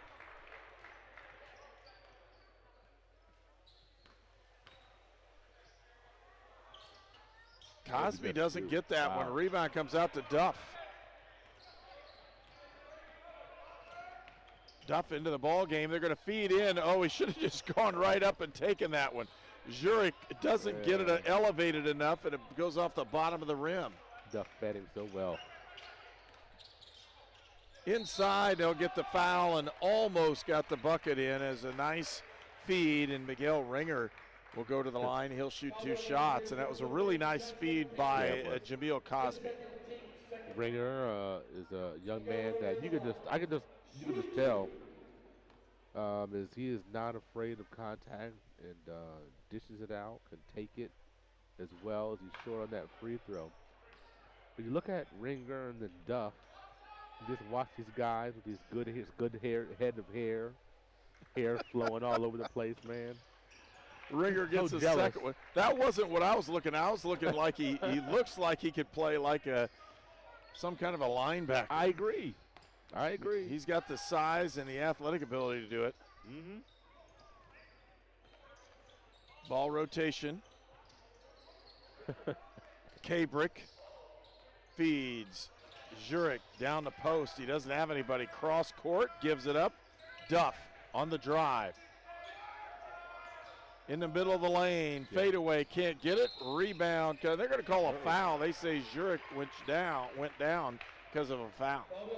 Yeah, and Dylan Dove didn't make that shot, but get it to that mid-range, and he's usually money media timeout. And we'll take that timeout, 44-28, when we return for more on Indiana Sports Network.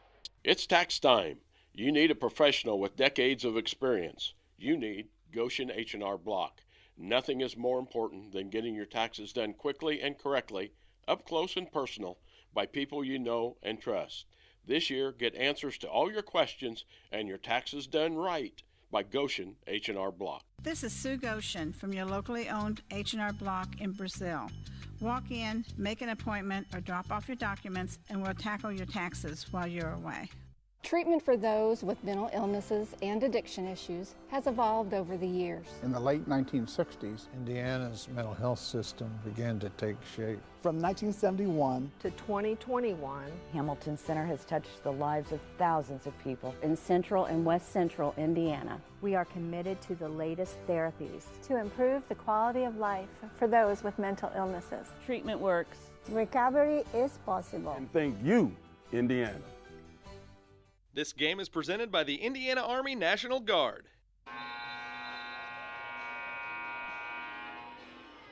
44-28, Rose-Hulman with the lead as we'll break the huddle.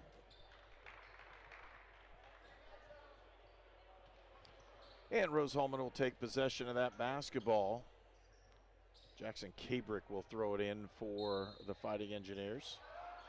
Looking inside, they're going to give the lob up to Duff. Duff squares up, puts the shot up, can't get it. He's fouled, and he'll go to the line.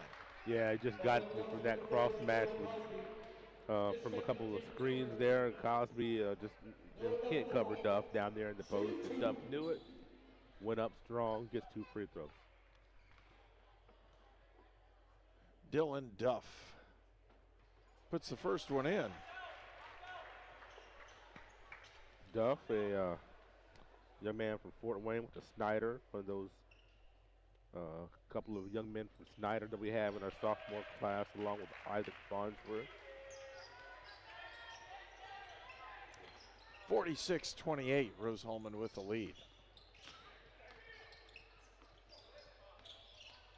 Kettner gave it up to Cosby, tipped out he just by can't find Bruns. it today. No. Typically, Stoneman with the drive, he'll scoop it up, almost got it in.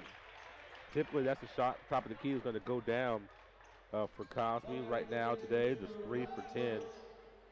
1 for 3 from distance as he just can't find the mark, unfortunately, for Bluffton, as he is just, a young man that's always filling it up. But Rose-Hulman doing a good job chasing him around. Stoneman, though, has picked up the pieces. He now has 11 points to lead his team. Substitutions in for Rose-Hulman. As you see Willie Bowman checking into the lineup. You can smell fresh popcorn being popped right now across the way. Smells good, doesn't it? Yeah, it does. Man, golly. Kettner takes that 3-point opportunity. Bruns, and he's fouled. Oh, Duff, you know you fouled him.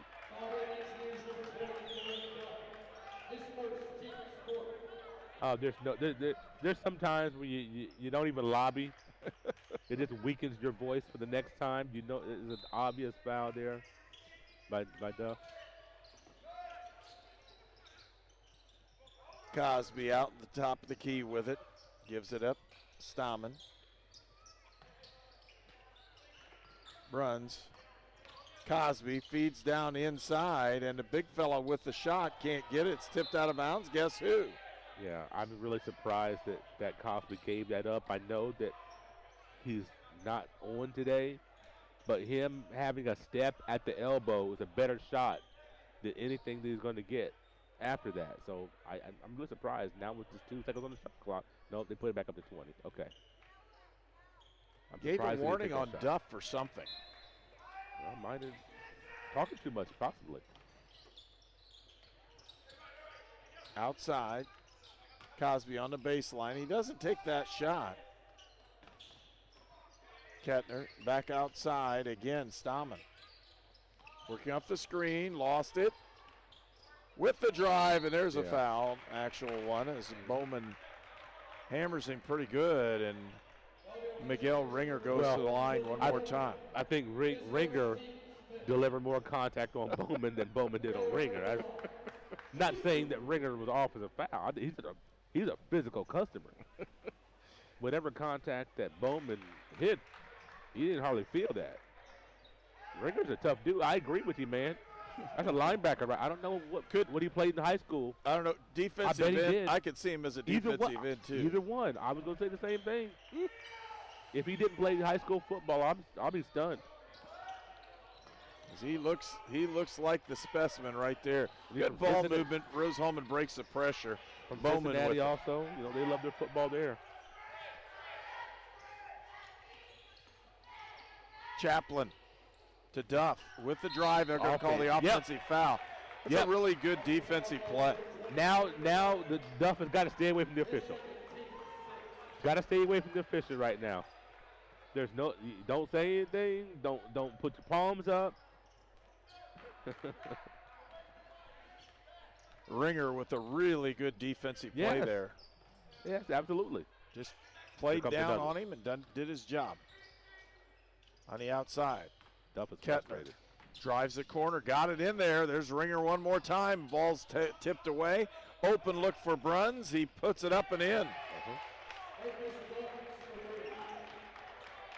So Bruns sticks that one in the hole from three-point range. Marcus Bruns. Duff with the basketball again. Chaplin. Bowman from way outside, and he. Oh my! How did that not go down? Wrong hemisphere. That's about it, because it was rolling around there for a while. Nice play and a foul on the inside by McGowan. Boy, how about Ringer? McGowan having inside position. Ringer just went over his back in a legal way without getting the contact, got the rebound. And the lead's cut to 12. Yes, again, last time it was cut to 12, Rose-Hulman went on a little bit of a run. Let's see what Bluffton can do here. Down 12 once again. Hicks is running to go into the ball game. 17 fouls on Rose-Hulman in 6.5 minutes. Well, Bluffton shooting free throws. The rest of the ball game. Yep. Could be big. 46-34. And again, Ringer at the line. He'll put the first one up and in. The last 3 minutes have been owned by Ringer. Yes. Both ends of the floor. Yep. 100% agree. All of a sudden, he just turned it on. And again, they're still missing. If Bluffton had a guy that was about 6'8" in the middle, Ringer at a 4 spot would be a pretty good player. Here goes a little pressure. Stolen away. Bruns for 3. Can't get it. Tough one. Lead pass is available. They get it up to Hicks. They have Duff on the post, and they didn't give him the ball. Outside, it's Harden. Working on Kettner. Harden with the drive, kick out, Chaplin for three. He likes that one, but it didn't go, and the rebound comes out to Bluffton. Now got to get a stop. Stallman looks inside. Guess who? It's Ringer. Reverse layup. He gets it up and in. Lead is single digits. I would think about a timeout here. Coach Rusty Lloyd going to let his team fight through it. Got to get a good shot here on this possession. From 18 to 8, stolen away. Stallman with the ball. Kettner drive and stolen away by Hicks. They got a 2-on-1 if he hustles. Oh, put it between his legs too. Rose-Hulman with the basketball. 12-16, they lead by 8. Two pretty poor transition opportunities there. One for either team, a net result of 0, but Rose with the ball up 8. A couple more substitutions coming in. Finch, number 34, comes in. That's Nolan Finch, and number 5 is Keegan Owen. Ringer shouldn't sit down very long. Give him a minute or two, get him back in here. Chaplin from the corner, doesn't get it. Rebound to Hicks, goes straight up. Good block from behind off of Hicks, though, they say, going the other way. That out-of-bounds play to Chaplin on the baseline, they love to run that, got a good look. Chaplin's missed the last 2. Those are shots that he normally knocks down. This is the way it goes sometimes with Rose-Hulman. Once again, if you can get a stop, that's going to be key. We're going to have some conversation here at The Big Finish sales event is on now at York Chrysler Dodge Jeep Ram on US Highway 40 in Brazil. Choose from over 500 new and certified pre-owned vehicles today. This month only, lock in 0% financing and no payment for 90 days. New Jeep Cherokee as low as $229 per month. New Ram 1500, $359 per month. Or sell us your vehicle for top dollar. Unwrap the savings at YorkCDJRBrazil.com. Stop by today and we'll show you why we're not number one, you are. Bluffton with the basketball. An 8-point Rose-Hulman lead. They've cut the lead from 18 down to 8. Cosby, feed inside, has a really good offensive play, and they couldn't get it. Duff saves it, gives it up to Wirtz. Harden had a backdoor cut with a drive, kick outside to Duff. That was not a good pass. Duff had an opportunity for a 3 and didn't get a good delivery there. Looking for the screen, crossed him. Pull up from 10, can't get it. Tipped around, picked up. And a nice defensive play there by Keegan Owen. Watch Cosby. Cosby, oh, that's a potential carry. With the drive, kick out. Open look for Owen, he got it. Now can we get a timeout? 5-point Rose-Hulman lead. Nope, no timeout. Harden with the basketball. Bluffton's picked up their defensive pressure. That's been their whole difference in this one. Harden feeds Wirtz on the low post. Trey, short jump hook, got it. 48-41. And timeout's called. No, it's not. I thought he was going to call it. He ran over there. He wanted to hear the play, I guess. I guess. First time I've seen somebody dribble all the way across the court to the coach and then stand and watch. Somebody is a three-point shooter. Can you tell who it is? Yeah. It's number 5, Keegan Owen. That's why he's in there. He took another one, just barely missed it. 48-41. Chaplin thought better off the drive. Open look for Harden. Takes the three-point shot. Can't get it to go. Rebound comes out to Bluffton. The collective groan as Rose-Hulman fans wanted to explode after a big three-point knockdown there. Let's see what we can do on the defensive end.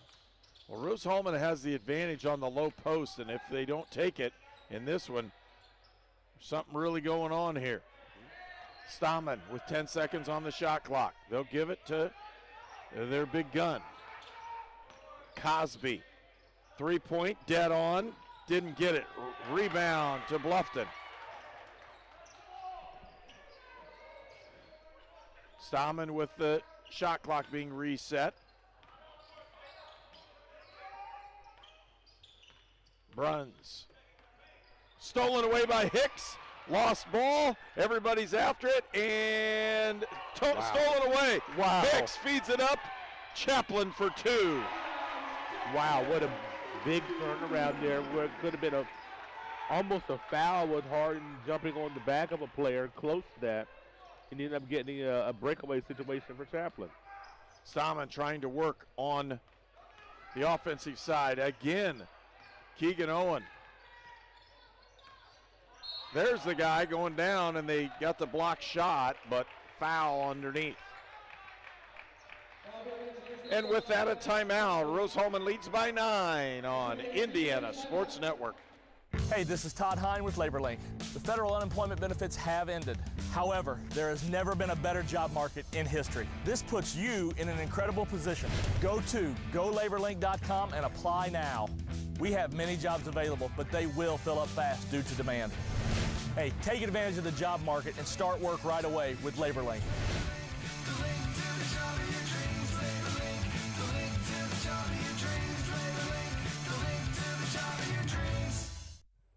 Here at Mossy Oak Properties, Indiana Land and Lifestyle, we know dirt. Last year, this piece of property produced 50 acres of beans. It's a little low on nitrogen, and the pH is 6.8. Oh, and they also had cattle on here. When it comes to knowing your ground, isn't it important to have a realtor who does as well? And that's no bull. For all your Indiana land needs, check us out at indianalandandlifestyle.com. We are your Indiana land specialist. This game is presented by the Indiana Army National Guard. 50-41. Rose-Hulman has allowed Bluffton back in this ball game. They were up by 18 and couldn't close the deal in the first half.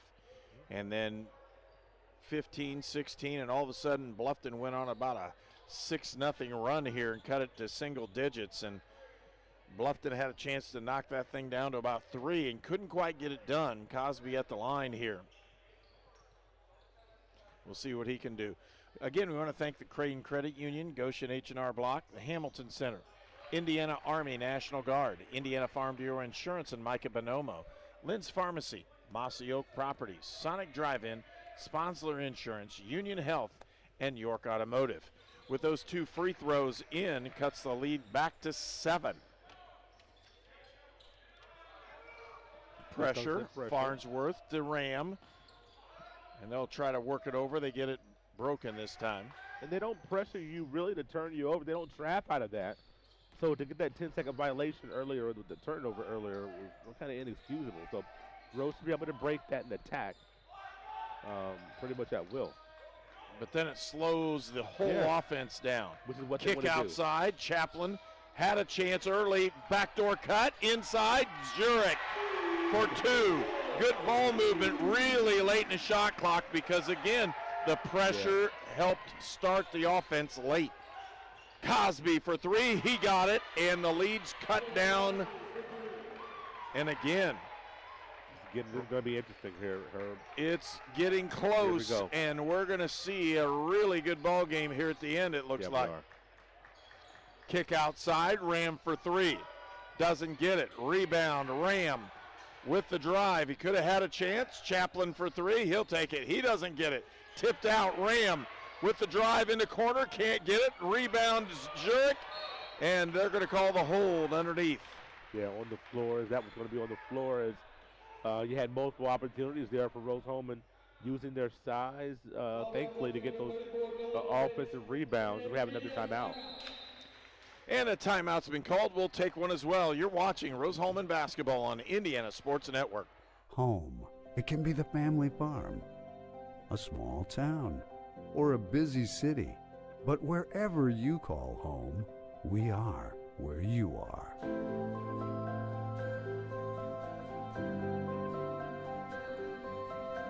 Ready to serve you and your family with compassionate health care of the highest quality. Serving the Wabash Valley since 1892. Union Health. Healthier together. I ran out of my pain meds too quickly. I took more and more to get through my day. I did anything to get them. I needed help. I needed hope. I found them both. Professional, safe, no wait times, quality treatment. Regain something lost. Call or go to winrecovery.org. This game is presented by the Indiana Army National Guard. 52-46, a 6-point lead for Rose-Hulman, and the Engineers have the basketball. Trying to get the open off the triple screen. They didn't get it. They're going to throw it the length of the floor and get it back down. Isaac Farnsworth with it.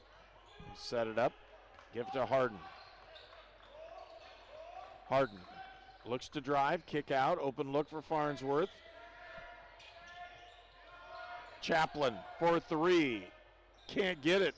Tipped out of bounds. That's a nice effort by Zurich as he couldn't get that one.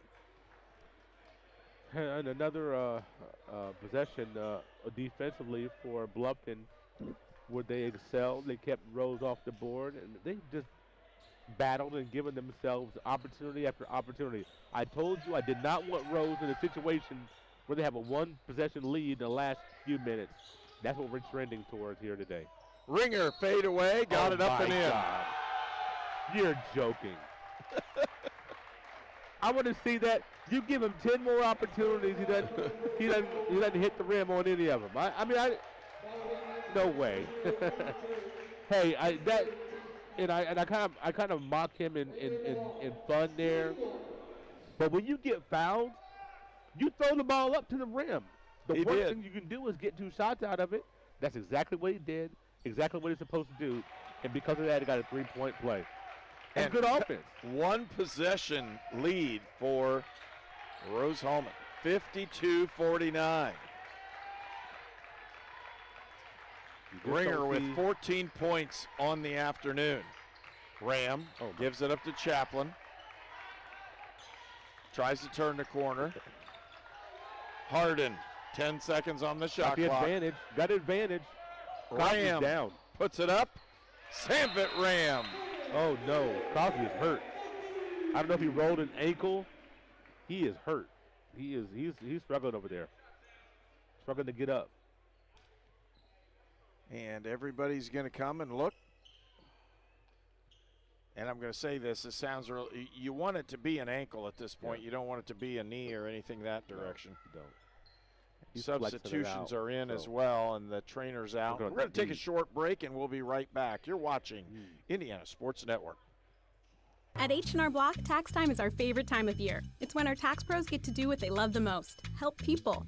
By getting to know you, they make sure your return gets done right. It's not just numbers, boxes, and forms. It's personal care, so you get every credit and deduction you deserve. With an average of 10 years experience, our tax pros get your taxes done right. Just one of the many ways Block has your back. This is Sue Goshen from your locally owned H&R Block in Brazil. Walk in, make an appointment, or drop off your documents, and we'll tackle your taxes while you're away. Bluffton with the basketball, just threw it into the backcourt, over and back. And Rose-Hulman gains possession. It does not look like Cosby is hurt as bad as maybe what it was. He's over walking it off on the side. It off. And I would not be surprised if he comes in at about 2 minutes. And you want to see the best players on the floor. You want to see Cosby be able to finish this game out. You don't want to see him injured for the rest of the game. So ball moved around the circle again. Outside, Harden feed down in, Farnsworth fade away, Zurich. And again, the power of Rose-Hulman's inside game is a huge mismatch, and they've got to take more advantage of it. Zurich off of the rebound, and he'll go to the line to shoot 2. Luke Zurich, a 6'7" junior, has boy, he's a tough customer. He has a good hands, good footwork. Has a very nice shot as you see Cosby coming back to the scorer's table. There he is. It was less than 2 minutes. Yeah, it was. Less than 1. And it's not the Willis Reed. He's not limping. No. And I'm glad he could finish this game. We want to see that. Couple big free throws, lengthen that lead back to 8. 6:10 left to go in the ball game. Good noise being made by the Rose-Hulman bench today, so that's good. We're going to see them engaged. Ringer gives it up. Stahman with the drive. Nice cutoff that time by Harden. Those two guys kind of match up pretty well against each other. Yeah. Feed. Ringer looks, squares up. They're going to give it to Cosby. Puts a shot up and in, and all of a sudden, little pain in that ankle makes him shoot it a little bit easier up top. Yes, it does. And that's a shot that early in the half he wasn't making, or wasn't taking, I should say. Ram. Zurich on the low post. That's what they need to do. And he should have had it. Zurich again. Oh! How'd he get that one in? I don't know how he got it in, folks, but he did. And Vuk is at the line. He'll get there sometime. Have to go high five everybody. Just exuberant. You love the emotions, the passion that that young man plays with. And that was a very difficult shot. Jurich at the line for the old-fashioned three-point play. It's an 8-point Rose-Hulman lead. Shots up, got it in. Made the free throw. 3 for 3 from the last couple of trips for Vuk. Now with 9 points, a 9-point Rose-Hulman lead. 60-51. More of a spread for Bluffton as they're trying to get it to Cosby again. Turns the corner, puts the shot up, can't get it. Rebound. Jurich goes to the floor and gets the basketball. Duff with the drive, puts the shot up and in. Ooh, Duff got hit. I don't know if it's a contact or he's got a bloody nose. I think it was Isaac Farnsworth hit him, believe it or not. I think you're right. Farnsworth hit him, got him right in the schnoz. We'll see what happens. They're taking him back to have a look at it. Yeah. Chaplin goes in. That's actually really beneficial. They blew the whistle there because Bluffton has no chance to push it down or push it up the floor. Right. Defense is set now. 62-51. And Rose-Hulman came to life the last minute. Still looking for Cosby. Shot up, no good. Rebound to Sambit Ram. They're pushing. Nice move. Jurich runs the floor and puts it in. This is Vuk Jurich that I remember his freshman year playing just like that. A timeout by Coach Neal. Rose-Hulman up 13, 4:33 to go. It could be anyone. The star student, the all-state athlete. I never thought. At Indiana Land and Lifestyle, we go to great depths to list and sell your property. If your agent isn't willing to go to these depths, 6 acres with bass, to list and sell your property, don't you think that's a little fishy? and there's fish everywhere. Oh! And snapping turtles! For all your Indiana land needs, check us out at indianalandandlifestyle.com. Oh, that's gross. It could be anyone. The star student, the all-state athlete. I never thought it could happen to me, that I could lose everything.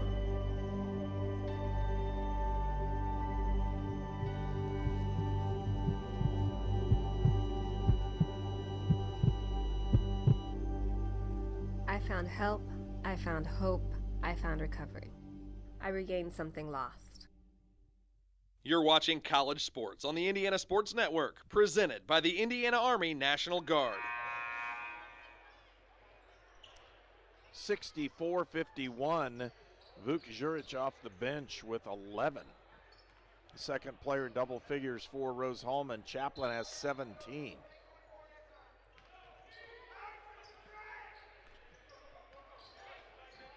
Stahman.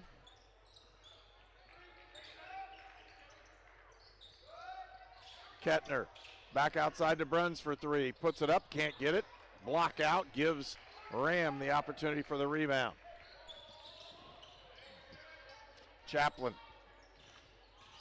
Use the screen, gives it to Ram, over to Harden. Harden crosses, goes to the baseline, tries to throw it around, and instead loses the basketball.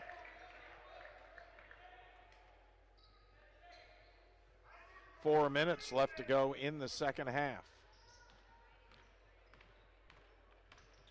They're going to run the weave outside with the guards.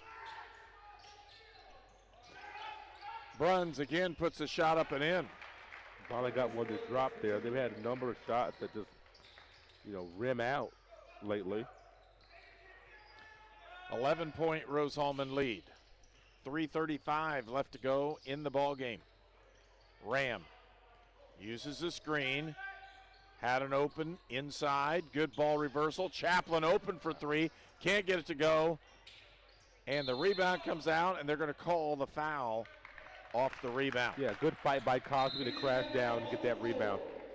Timeout on the floor. We'll take one as well. 3:21 left to go in this ball game. The Big Finish sales event is on now at York Chrysler Dodge Jeep Ram on US Highway 40 in Brazil. Choose from over 500 new and certified pre-owned vehicles today. This month only, lock in 0% financing and no payment for 90 days. $29 per month. New Ram 1500, $359 per month. Or sell us your vehicle for top dollar. Unwrap the savings at YorkCDJRBrazil.com. Stop by today and we'll show you why we're not number one, you are. We're not number one. You are. You're number one at York. Wherever life takes you, whatever stage, anything that you need, no matter the season, getting there together. We are ready when you are. Crane cares.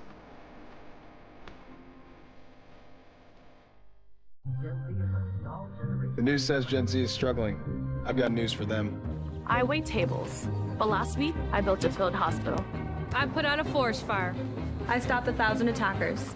And a natural disaster. I've saved lives and led a team on patrol. Bluffton with the basketball. They trail by 11.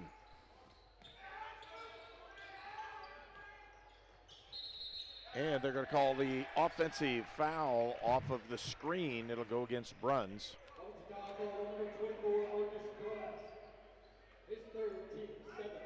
So Marcus Bruns picks up that foul.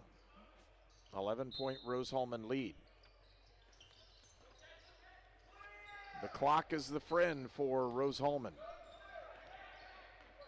Farnsworth, who's been able to handle the ball pretty well coming in off the bench. Harden looks cross court, gives it up. Open look at the high post. They missed him. Chaplin trying to use the screen. He'll just try to cross over. Top. Juric. He'll take it hard to the hole and he scores. And there it is. That I've got it. Let me get it. And Vuk has played one of his better ball games of the year. He just controls the ball. Foul on the shot. This is what we were talking about during the break. This is the Vuk Juric I remember his freshman season. And this is the way he's playing today, playing right now. This is what you want to see. And the young man can do so much for this team. And you see, Rose-Hulman has multiple post players that they can go to. And right now, the upperclassmen leading the way, Juric and Wirtz. These two guys are proving to be very formidable and showing some of the young guys how to play the Rose-Hulman way. Almost turned that one over. Tough. You're throwing it back and forth. It's got to get there quickly. Harden kicks it out. Chaplin. And they'll pull it out and run some clock. Clock is your friend. 66-55, a 9-point lead. Excuse me, an 11-point lead. Didn't get a Rose-Hulman education, did you? No, I didn't. I hate to tell you where I went, too. That sounded bad. No, you got to be proud of it. Harden with the drive, and he gets held up. He'll go to the line. We've got a moment here. I want to pass on some scores, some pivotal scores here. You look at the way the conference standings has gone. Rose-Hulman trying to get up at that second spot, where Anderson has right now with 9 minutes left. Anderson 61, Franklin 45. So we'll see if they can hold on to that to get a win at Franklin. Hanover has already completed their victory, 85-75 over Earlham. Mount St. Joe's all over Manchester, 97-41. I had to dig in the stats to make sure that was correct. I'm like, oh, mercy. And then Transylvania and Defiance locked up, tied at 67 with the buck dirty to go. Timeout on the floor. Gen Z is a stalled generation. The news says Gen Z is struggling. I've got news for them. I wait tables, but last week I built a field hospital. I put out a forest fire. I stopped 1,000 attackers. And a natural disaster. I've saved lives. And led a team on patrol. I serve. Well, I go to school full-time. While I work full-time. The greater the challenge, the stronger we become. You are watching HCAC men's basketball at Rose-Hulman on the Indiana Sports Network. 68-55, Rose-Hulman with the lead. 2 minutes left to go in this ball game. So let's talk about that, Herb. You were talking about, this 13-point lead here. But you were talking about the standings. Manchester, the game behind Rose, we talked about that. They already lost, got beat very badly. That's a team that Rose-Hulman has coming up next. And then Anderson, the team above Rose-Hulman, they could win. They've got a 15-point lead there, as they have a possible 3-point play here by Bluffton. But so the standings are all in flux here. Transylvania and Defiance. Defiance's team right now in 5th place in the conference. They're tied up with Transy. So we're all over the place. The last week or two of the season is going to change. It's going to be a fluid situation. It's not shaken out yet. Ball out of bounds, went off of Stammen. Good defensive pressure by Bluffton. When Bluffton turned up the heat, playing a little bit more press or a little bit more pressure, they got back into the ball game at one time. They did. Ram pulled back, got some space, pulls it up. Here comes Farnsworth, a bad pass, but he got chased down there by Harden. That didn't look good from the edge. Harden to Ram. Chaplin. Again, you don't have to score a lot of points. You just have to make sure your possessions use time. Ram from the corner. Got it. Sam Veet Ram. Just get rise over. Get to that short corner. Rise up over him at 6'3". The senior puts in, a basket to pretty much seal it. Kettner, who had a nice 3-point play early as her last trip down. Vuk with the rebound. Jurich, again, playing one of the better ball games he's had all year, especially in the second half. When he's gotten in, he's made the most of it.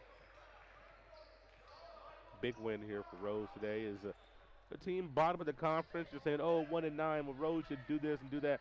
Hey, Bluffton is a team, there's a proud tradition. They play hard, they fight, and they claw. So this is a game that Rose had to have. Whether you win by, 2 or 12, it doesn't really matter, but they got a victory here today. And in a lot of moments had a decent lead. So we've had more moments than not where the lead was double digits. So Rose they didn't sustain it the whole time. But at least we didn't have a Maalox masher like we normally do. So today is a lot more comfortable than we normally have it today. So it does played well enough to win the ball game. Yeah, that's for sure. Good on the old blood pressure for someone that is a fan of Rose-Hulman or a coach of Rose-Hulman or a parent of a player. This the team that sometimes is tough to watch because you're in so many close games. Every ball game's close. In this case, Cosby picks up another 2 free throws. I mean, that's fun and all, but boy, sometimes you just want to blow somebody out every once in a while. And for Jameel Cosby, he will pick up, and they're going to have a very quick timeout to put Wirtz back into the ball game. So the seniors are on the floor at the last seconds of this one, just to allow them the opportunity to have that last time. Again, trying to honor the seniors in this one, Samveet Ram. And Cosby will let him hold the ball. Ram with a pretty good play down. Again, defensively, Ram with a nice job. 10 points for Sanvit Ram. And you'll see the players go through, shake hands, and then there's the seniors. Hugs to coaches. Again, Wirtz getting a chance to play some. Looked pretty good at the opening part because Rose-Hulman had a size advantage on the inside, and off the bench, Vuk Juric. He was the guy that brought the spark in the second half to repel that charge by Bluffton. Right. So our final score is 70-60. Rose-Hulman with the victory over Bluffton. And for Rose-Hulman, it looks like they're going to retain their position of being third place in the conference. Yeah, they will. Anderson probably going to win that game. Hanover's already won. So, in Defiance did beat, I do believe they beat Transy 70-67. I do believe I just saw that. So. But again, we'll kind of see how it all goes with that strength of schedule component in the conference ranks. That's the issue, as Rose-Hulman wants to continue to push and keep that climb in the upper three. You really want to be in the top three in the conference, because you get to host, and not only do you get to host the opening round, but you don't have to play the number one. Well, in this part of it, in the men's side, it don't matter as much. I mean, you don't have a Transy women third in the nation type situation going on. So do you want Hanover? Do you want Anderson? Either one of those are really tough matchups for Rose-Hulman. So I don't know that it matters as much there. Tough matchups. We're here at the end of the ball game. Again, 70-60. Rose-Hulman with the victory. And let's take a look at the scoring. We'll run those down very, very quickly for you and get you out. Of course, we all won today because we got to play the ball game, even in this snowmageddon that we kind of had here. Bluffton leading scorer is Cosby with 19, 14 for Ringer. And I'll tell you what, he had a real push in the second half. He brought Bluffton back single-handedly almost at one point. Stammen with 11, so 3 players in double figures. Bruns with 7, Kettner with 6, and Owen with 3. Those are the players that scored for Bluffton. For Rose-Hulman, 10 points for Sanvit Ram on senior day. That's good to see him do that. Harden with 4, Hicks with 6, 17 for Max Chaplin, and most of those in the first half. He really didn't score a lot in the second half. 8 points for Trey Wirtz on senior day. Vuk Juric off the bench with 13. 8 for Dylan Duff. 2 for McGowan, 2 for Farnsworth. Again, 12 players played for Rose-Hulman, a consistent group playing, and they were just able to hold off a Bluffton group that played very hard in the second half, just couldn't climb that mountain. They couldn't, and like you mentioned, Ringer, just an exceptional performance. Cosby was just off today, 5 for 15. That's a young man that is second in the league in scoring. He just didn't have it today. Good defense on him to make him miss some shots, but usually he's shooting a little bit better than that. And so Rose trying to force him into some tough shots. They did the best they could on him. Still, he gets, like you said, 19 points on an off shooting day. But Bluffton just kept fighting, couldn't quite get over that hump, and Rose-Hulman just spurting enough to keep this a very manageable game, around double digits, had double-digit lead a lot of the time, and you needed this victory. You had to have this victory. You get this victory, and now you have Manchester coming in here off of a stinging defeat where they get beat by 50. I don't ever want to play a team that gets beat the game before by 56 points. They should be mad coming in here on Wednesday night. Rose has got to be ready. Another conference battle on Wednesday. And it'll be a tough one. It's Manchester against Rose-Hulman men's basketball. And again, we'll have all the action for you from that Wednesday evening ball game. We'll start on the tip-off at 7:30. We'll be on the air at about 7:15. If you're watching us as well, we're supposed to have Robinson, Illinois at North Vigo on Tuesday evening. And then Wednesday, February 15th, is Anderson and Rose-Hulman.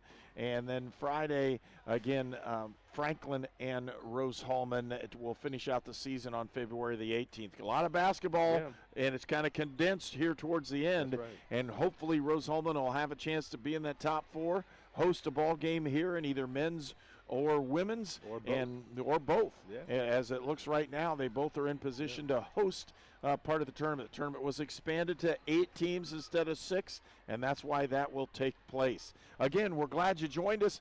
Rose-Hulman defeats Bluffton 70-60, and we'll say so long and drive safe. This game is presented by the Indiana Army National Guard.